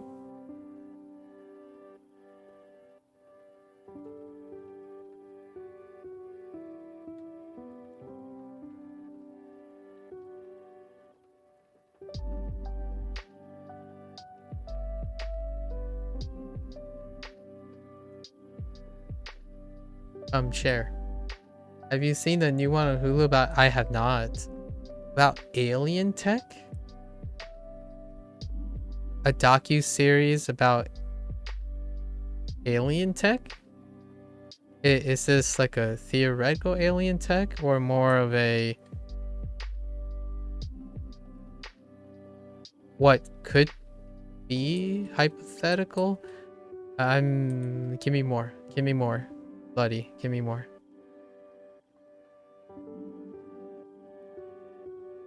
My interest is peaked, for sure. How most of the tech we use today comes from alien tech that was reverse engineered? A docu-series. Who's the publisher of the docu-series? Is this autobiographical in nature, or is this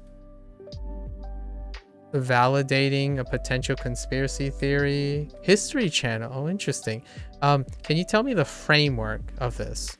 Like, who is claiming this? Like, is the documentary covering who is claiming this?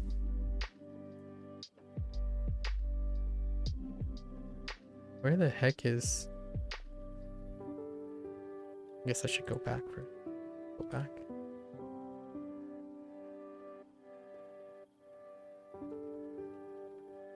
The first question that comes to mind, if I'm gonna watch this, is how do they qualify alien tech?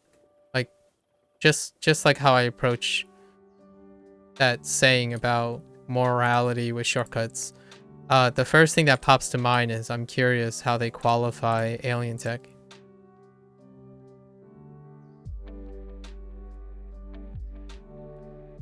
Did you watch this? I'll watch it. What's the series called? It sounds interesting.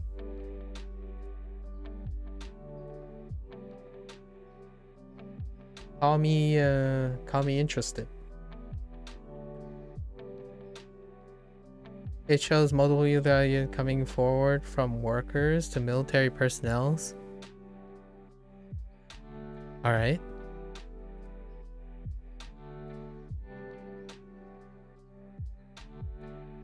Interesting.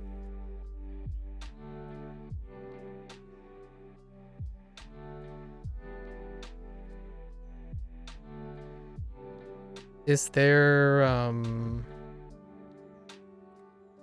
a way they demonstrate alien tech? Yeah, I have so many questions, but yeah, I'm interested. What is the title of the series called? I'm genuinely piqued. I have a documentary series on the History Channel, somehow conveying on the premise of alien tech. That's wild. All right. I'll take a gander this evening, probably. It'll be interesting. UFO secret. Oh, wait. I think I've kind of heard about this. Only like on a YouTube clip. On a YouTube short. But alright. Got it. I have so many questions. Perhaps the documentary will enlighten me about it. And then I'll probably... Is it just one? Like, an hour and a half documentary or something? You said docu-series, so maybe like it tackles different alien techs from episode to episode. So how long is the entire series? Oh, okay. I have time. Just one episode so far. All right. Oh, what's the first episode about? What type of tech? You can probably tell that I'm a little bit skeptical, but because of how skeptical I am, I'm more intrigued.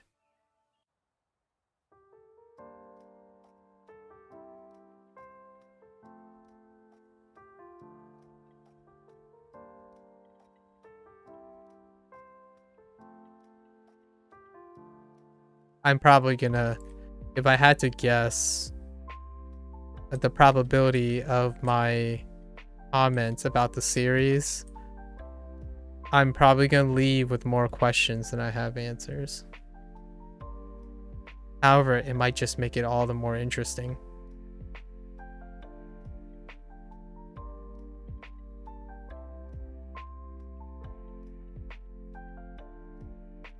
I mean, I do like my sci-fi, but I cannot prescribe to that. Understanding, I guess, my limited knowledge. That's such a hypothesis can be backed. Supposedly the transistor is based off... Man, why did they have to pick the transistor?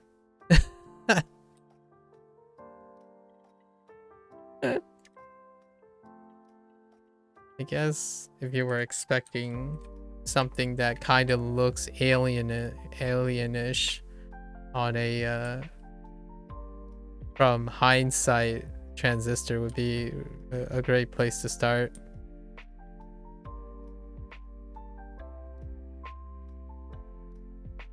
What do you think of the series? Or what do you think of episode 1?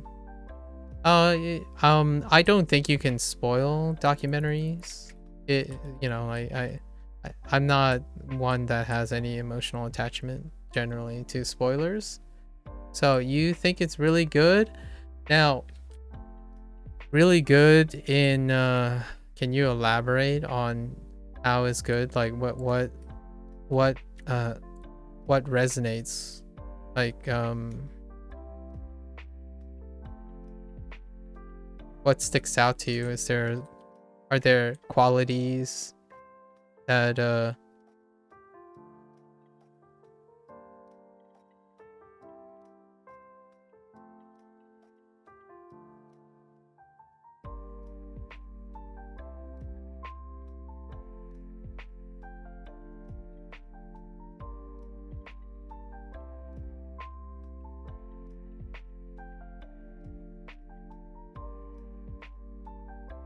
I think a series, irregardless of its context, right? I mean, take a look at 1899 incident with, let me find this name. No, 1989.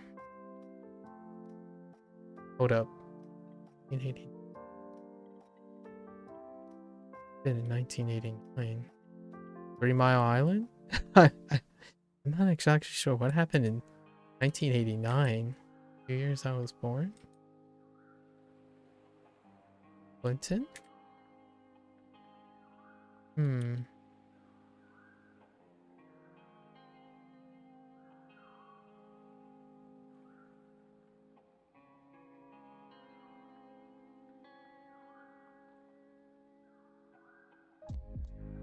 Nope. I don't know. The 1989 incident. I don't think it's like Roswell or something like that.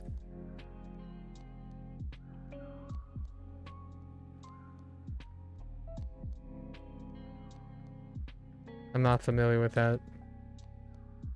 Continue. Continue, Renegade. Continue.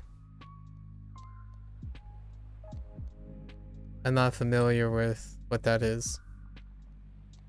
Bob Laser. I'm still gonna watch the episode, of course.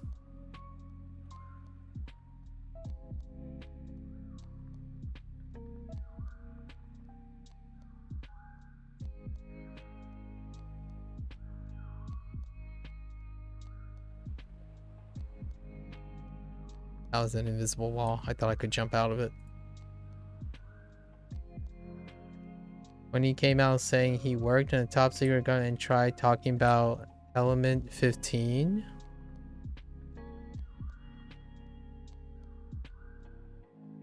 Interesting. It was shut down the more than a decade we found proof of it. And the documentary covers the proof. Yeah? Element 15. What is element 15? I know what's element 15 on a periodic table, but what is element 15?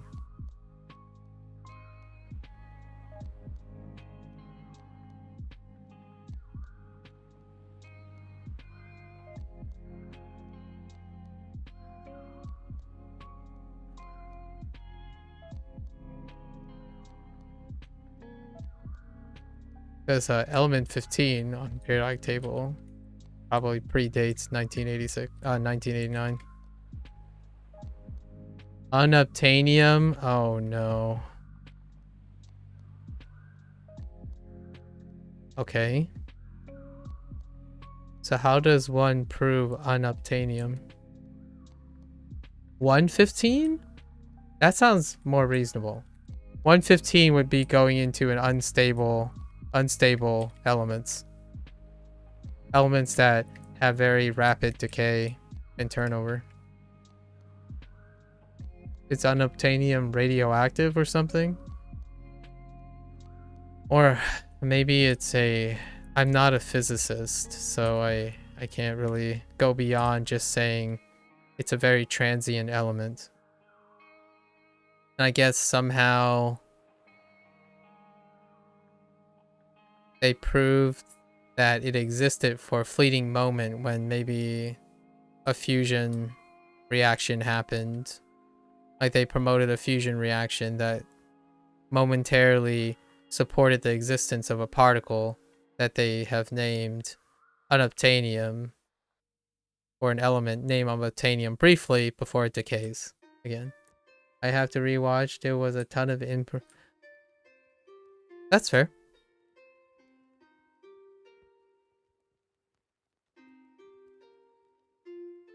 I'm genuinely curious about the evidence, so pretty interesting. I mean, to have a documentary series about such things, it challenges dogma, which is interesting. A lot of times, hearsay is a big thing. I want to see if they can truly push the boundaries of narration. The transistor story, or even capacitors, like voltaic and galvanic cells thing, that's largely, from my exposure, a conspiracy theory, but with no substantial evidence up to this point. So if the docuseries can weave a compelling narrative, it would be an interesting discussion point with other people I know. Oh, wait, what? But basically you said aliens were given to us to make tech? Okay. That's what they said in the docuseries?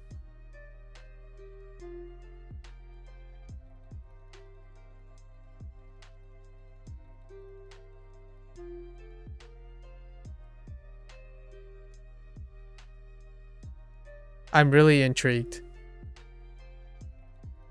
Okay. I'll watch the episode this evening.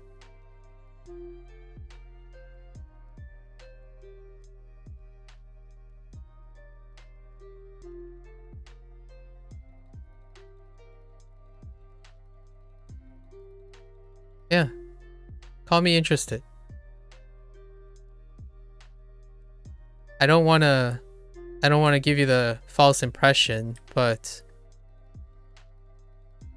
I'm on the side of conspiracy theory. So, understanding the human condition to look for patterns and converging evidence of coincidences may turn coincidences into facts, which this fills in that. So the docuseries has an uphill battle for my own personal biases to convince me otherwise. But just to give you a perspective of where I'm standing here.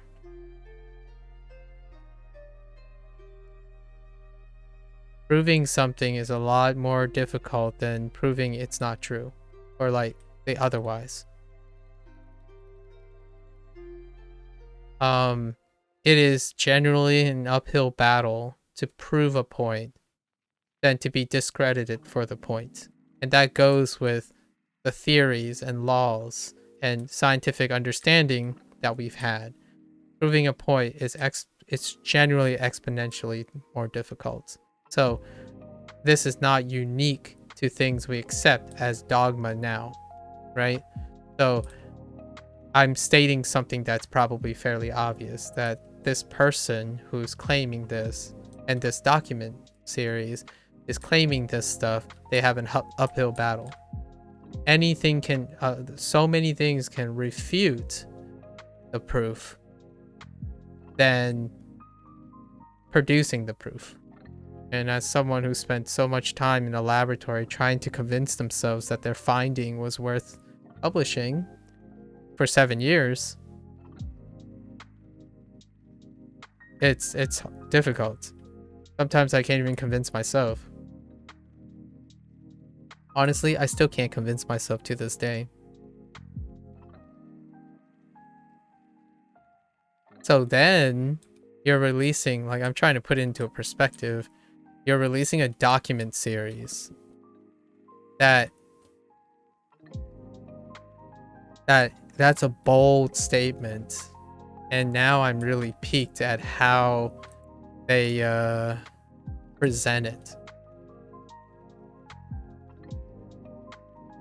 I haven't watched a docu-series like such things you described just now. Like this program you're describing. I haven't watched anything of that nature. I watch a lot of science fiction, like dystopian science fiction or post-apocalyptic or post-utopian science fiction. It's like my guilty pleasure, right? All those shows that get canceled on sci-fi because of low viewership, because it paints a very dystopian future, that kind of stuff. Lots of science fiction, but a docu-series? That's special. I have not seen a docu-series of this nature. I'll definitely be discussing this tomorrow with my friend Eric. Maybe he'll... Honestly, I might DM him it and ask him if he has seen the series.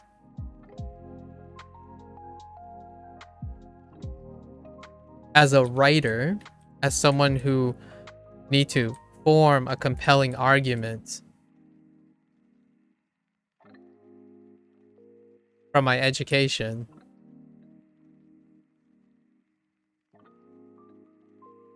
it is a very, very long con. And man, kudos if it's true or not. But raising that challenge is valid in its own self. Constantly challenging dogma is very respectable. So if anything, that episode's gonna spark discussion. Like, it's gonna spark a dialogue.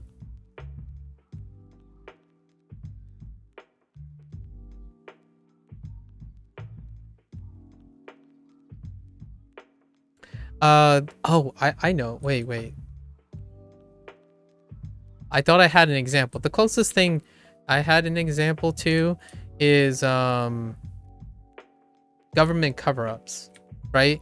The supposed government cover-ups, but I don't have a specific example. I know a lot of them deals with race.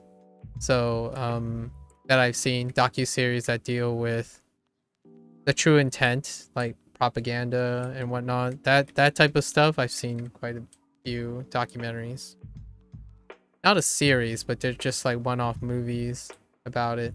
Or maybe even in terms of widespread conspiracy theories discounting larger organizations like the food industry, the health industry, the nutritional industry, the medical industry, that kind of thing.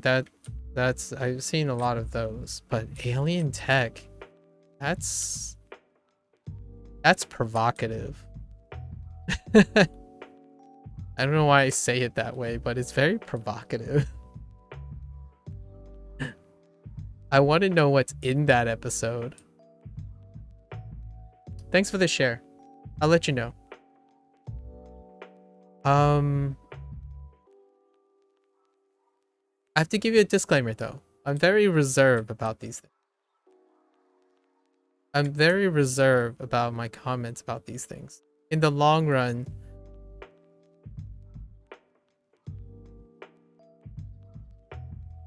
you're gonna hear me say, I need more information. I think if there is a safe bet on what you're gonna hear from me is it would be awesome if there were more information.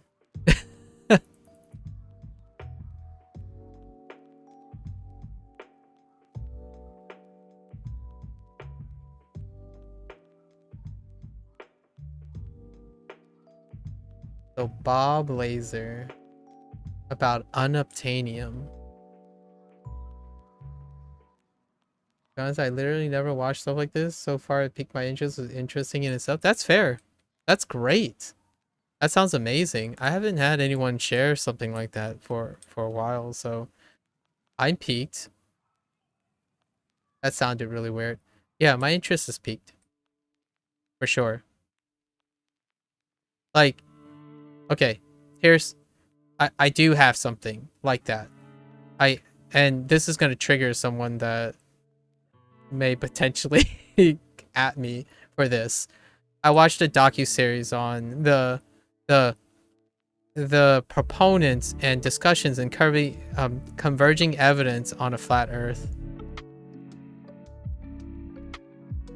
Like the microculture and microcosm that is the community on the perspective of a flat earth.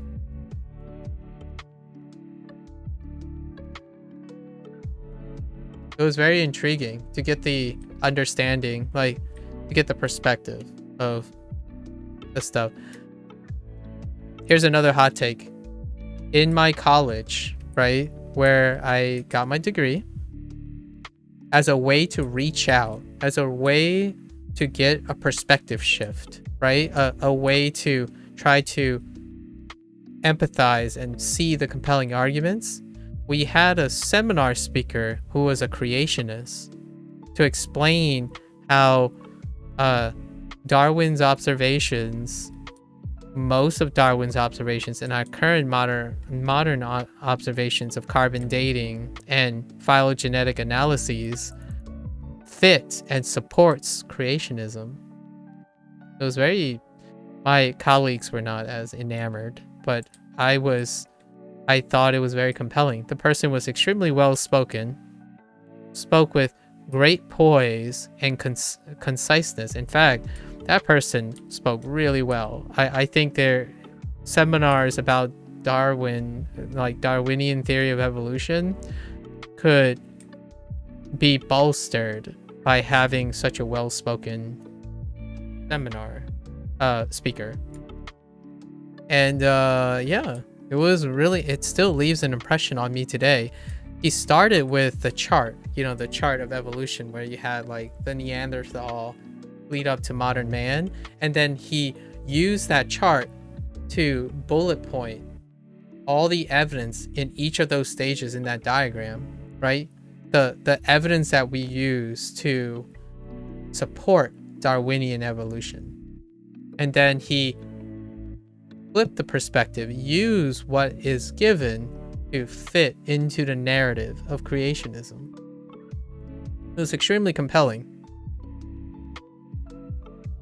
What I think personally as a person, and that was redundant. What I think personally and what my side is does not take away from how compelling this narrative was. And documentaries are still in itself a form of compelling storytelling. It is also a form of communication and entertainment and information. So I am open to that. I am definitely open to that. And it's the History Channel. Although, if it was the Discovery Channel, I would be absolutely already like confused, and I would watch it just because it's a Discovery Channel. But it's the History Channel, so it may be. I watched a documentary series on UFO sightings, right? The whole like Roswell and stuff. So like what a documentary that summarizes all the collective things that happen when it came to UFO sightings. And that I did watch. I forgot what it's called. I don't think it's on Hulu though. Was it on the History Channel? A lot of things are on the History Channel, and it's kind of nice to review things for posterity's sake. I have a colleague that prescribes to this stuff, and yes, this colleague is the same is another colleague of mine who graduated from the same university. We're both PhDs in biology, but he prescribes to certain things, and it was kind of interesting to hear his take on stuff, right? On the explainable or the unexplainable. I think it's also interesting to watch documentary series on spiritualism as well. That's how I like get my foot wet on spiritualism. So I know I'm not the most representative of someone who's taking up a faith, or in some way a representative of any denomination of religious beliefs. But documentaries are a wonderful way of trying to understand or reach that type of perspective.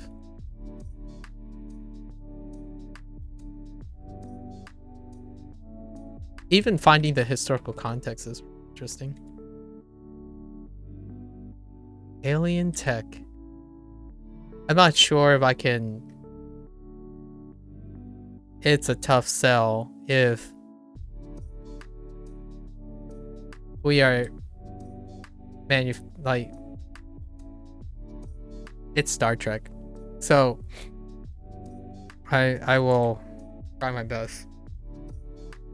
It's specifically with the quote that you shared with me, not that there's a distinct possibility that tech is inherited somewhere outside the human construct. Just what the person said or suggested is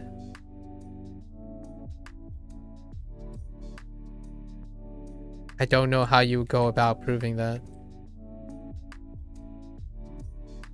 The phrase that is coming to mind that's making it difficult is a participant.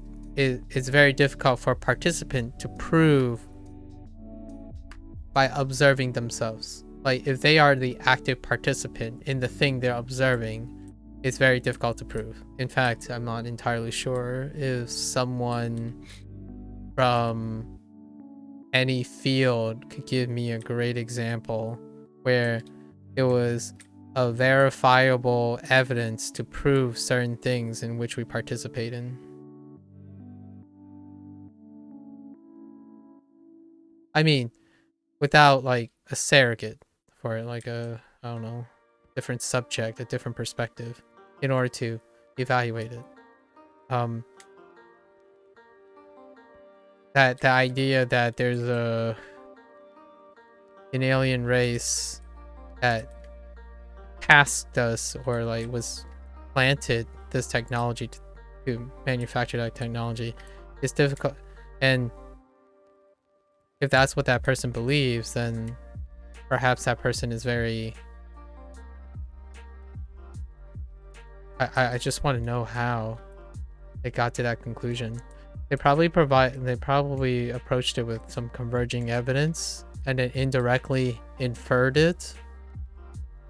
Active participants can't observe themselves without biases.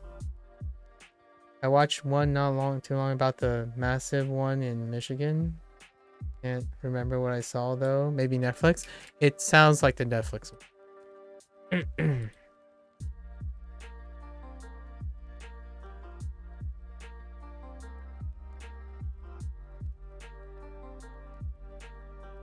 I just want to know, man, it's so interesting. Oh man, I've hyped myself up.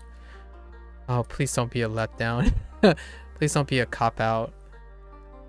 So here's the conundrum that's making me excited, right, buddy? Now ask yourself, using logical systems, right? Using your logic, how can you prove that you are the product of something else if you are the person who's trying to prove the point about yourself? I don't know if that sounded confusing. It's confusing to me too. Like I don't really know how to phrase it. Like you are the like the evidence is about you, but you are the person that requires to prove the evidence about yourself. Right? If no one, say like no one believes in you, right? No one believes your data, but somehow you have to prove you're in the group, right? That so what do you do? How do you show that you're not creating a narrative? Like how do you blind yourself? How do you blind yourself and prove it to others? I mean, I did come out of my mother's vagina, say they saw my birth certificate. Yeah, but you yourself cannot prove that. Someone else proved that to you. This person's premise is that every human, right, is involved in this. Like every human. When you are born, not every human was born at the same time. Like the time T0, and that's where I'm thinking they're going, right? Maybe it's not every time, right? Not like every time. Ooh, ooh, that's such a challenge. That's so good. That's like having a hard thing to answer with logic, but someone made a series about it. I'm so intrigued. I'm like hyping myself up. I'm just curious how they talk around the logic. Oh hey, Curios, what's up? How are you? Whoa, it's really late. Unless it's really early for you. Did you just get up? Wait, what's today? Today's Tuesday. Are you having trouble sleeping?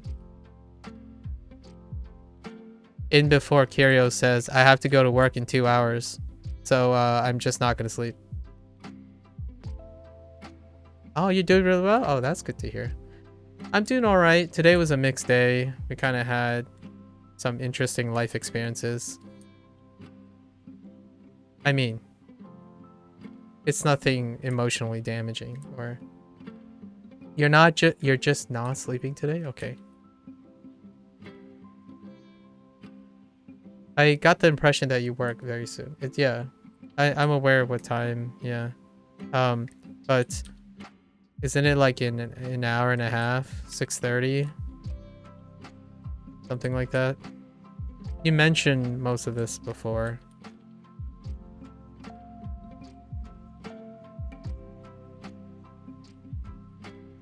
We talked about our time zone differences.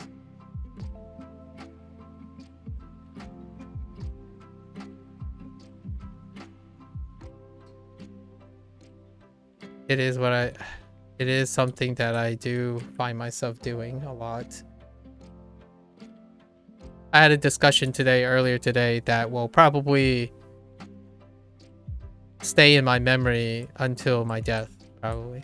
It's just that type of life that I live. We're talking about alien technology. Curios, how do you feel about that? What is that? Hot take. Someone talked about morality, about decision making in their life, and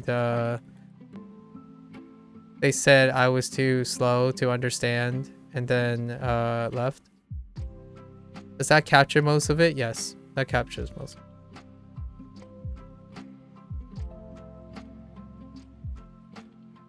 it. Alien. I mean, AI could be alien. Both. Who knows? There might be an episode on how artificial intelligence is a product of alien technology. It could be both. I think it could be both. But it's a document series.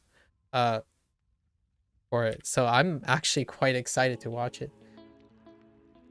Oh no, it's perfectly understandable. I understand. Please, please, no, you don't have to excuse yourself. It's perfectly understandable. In fact, I wouldn't blame you if you had to ask me what did I say, because it's a tough topic. Like, I just don't know how they would go about writing a show about it. Huh. The more you know.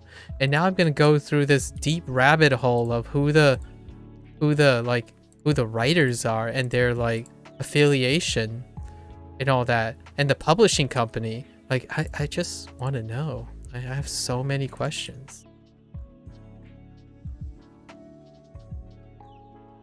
So it's a History Channel thing, so it might be for historical posterity, not necessarily like the Discovery Channel, which has an agenda for substantiating things. It's just to give a fair shake to historical relevance, is how I'm taking it. Because History Channel has a very established point of interest. Why, you know, like, what is their motivation to release such content? So that's how I'm going into this. I have a lot of predilections, and I want to challenge those predilections. If it's compelling, you sure as heck you're gonna hear me talk about it a couple times. I am down for compelling narrative, and I don't want to confuse people. I mean, I'm kind of confusing people. When I say narrative, I'm not talking about whether it's made up or not, because in our physical world, there are very few things that aren't technically narratives we write ourselves. Our perception of the world and how we validate the world is still a narrative, because it's subjected to change. So I don't mean to say like write it off as in, oh, it's probably a made-up story. I'm just saying, if you're I want to know how they approach this, and I'm almost done with this. This is my last two dailies, so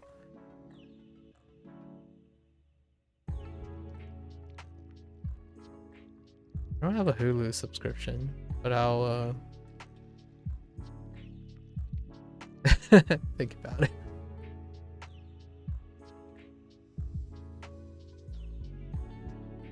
Wait. So it's Alien. Yeah, Alien. Yeah. You got it. What do you mean you did not? Oh yeah, no worries. I'm sorry. I was rambling. I was really like curious. If someone told you alien technology exists, right? And you have accepted this to be true, how does one go about explaining it? Not, wait, hold, hear me out, curious. Hear me out. The challenge is not whether you believe it to be true or not. How would you do it? So, whether it's true or not, the challenge is, if someone challenged you to prove something, like anything, how would you go about doing it? Now, but we need the context of alien tech, because we have to think about, can we get that evidence? Like, so like, what is the challenge? So I want to watch this episode because I want to know how they did it, how they approach such a difficult challenge, and make it compelling. It might not be compelling in the end, so like, let's not jump to conclusions. It might end up like, I might end up just having a billion questions and just, but it's so interesting. Yeah, how to convince the unconvincible. It's amazing. Like I like this. This is ballsy. There should be documentary series about all of these. Actually, a lot of times I do watch documentary series about it all the time. About the stuff. If I can rephrase, it's like this. Yeah, yeah. Like hit me up, you know? Like I want these writers to like punch me in the face. Like well, not literally, but I want to know, cuz if they can make a compelling argument, it means they're really good at writing. Like super good. Is it going to convince me it's true? We won't know until I watch it, but holy heck. If you can convince someone to fund you to do this, it's got to be at least remotely compelling.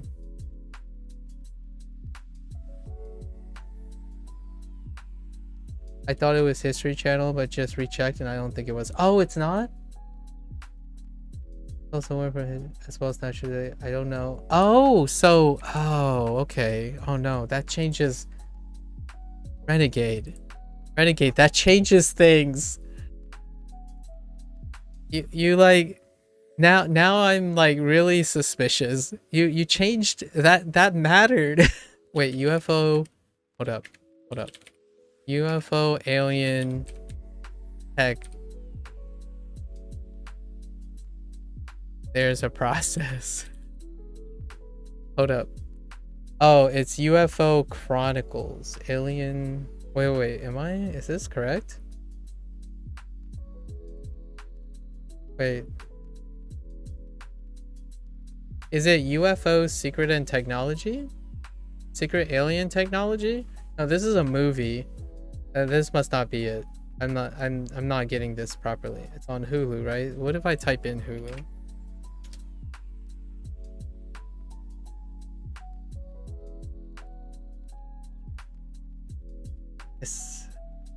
It's a movie, but yeah, there's only it's a movie. It's a I mean like it's a standalone movie. You know, I did see something about this. I'm looking at the thumbnail, like the poster for it. All right. Okay, I finished for today, so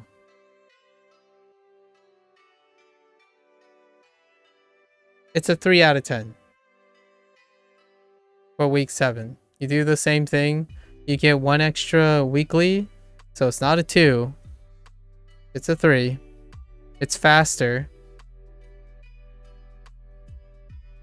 Okay, I take it back. It's about the same amount of time, but there's more consistency because the experience is better because you're not waiting on spawns. There's no like interference from other people. So you do the 3 weeklies, you get 75 pins, right? Those are solo, like those are perhaps soloable, but you can even share them. Like you can get someone to help you and whatnot. So those 3 get you 75 without having to wait on spawns. There's no like 3 spawns, but you still have to do 5 repeatables. And depending on your luck, you're still, at least you're not doing like Driders twice, Arachnomancers twice, and Boulettes twice or something, right? Like the previous week because of the 25. So 3 out of 10. 3 out of 10. Yeah. Still better than last week's. Yep. Yeah, that wraps up today. Now I'm gonna go do some digging, I guess. I guess I'll DM you some thoughts. It's... I don't want to get your hopes up. My interest tends to reflect the contents. Oh yeah, that's fair. That's fair. Curios. I'm glad to hear you're doing well. Where are you in Neverwinter? Did you get opportunities to play Neverwinter? it's perfectly all right if you say you're taking a break from it, because you're kind of past the honeymoon period. So a lot of times it's very slow. Oh, exams. I see. That's fair. How'd you do on the exams? Or did I imagine you finished exams? That's why. Oh, okay, okay. Yeah. So nice, nice. Well done, well done. What you like to hear? Pretty well on exams. All right. Well, maybe I'll catch you next Tuesday or something. But yeah, thanks for stopping by. Hopefully you have a nice time. I don't know what you do. That do you just like pick up you just decide to skip a day of sleeping, I suppose. Anyways. All right. I'll let you know. Renegade. All right. Good luck, peeps.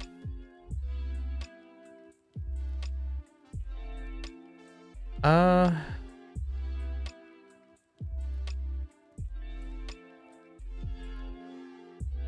you not? If I find you in game, like, I'll know if you're in game, right? So I'm just gonna assume if you're in game, then you're in game. I don't think Discord is necessary. Probably what I would say about that.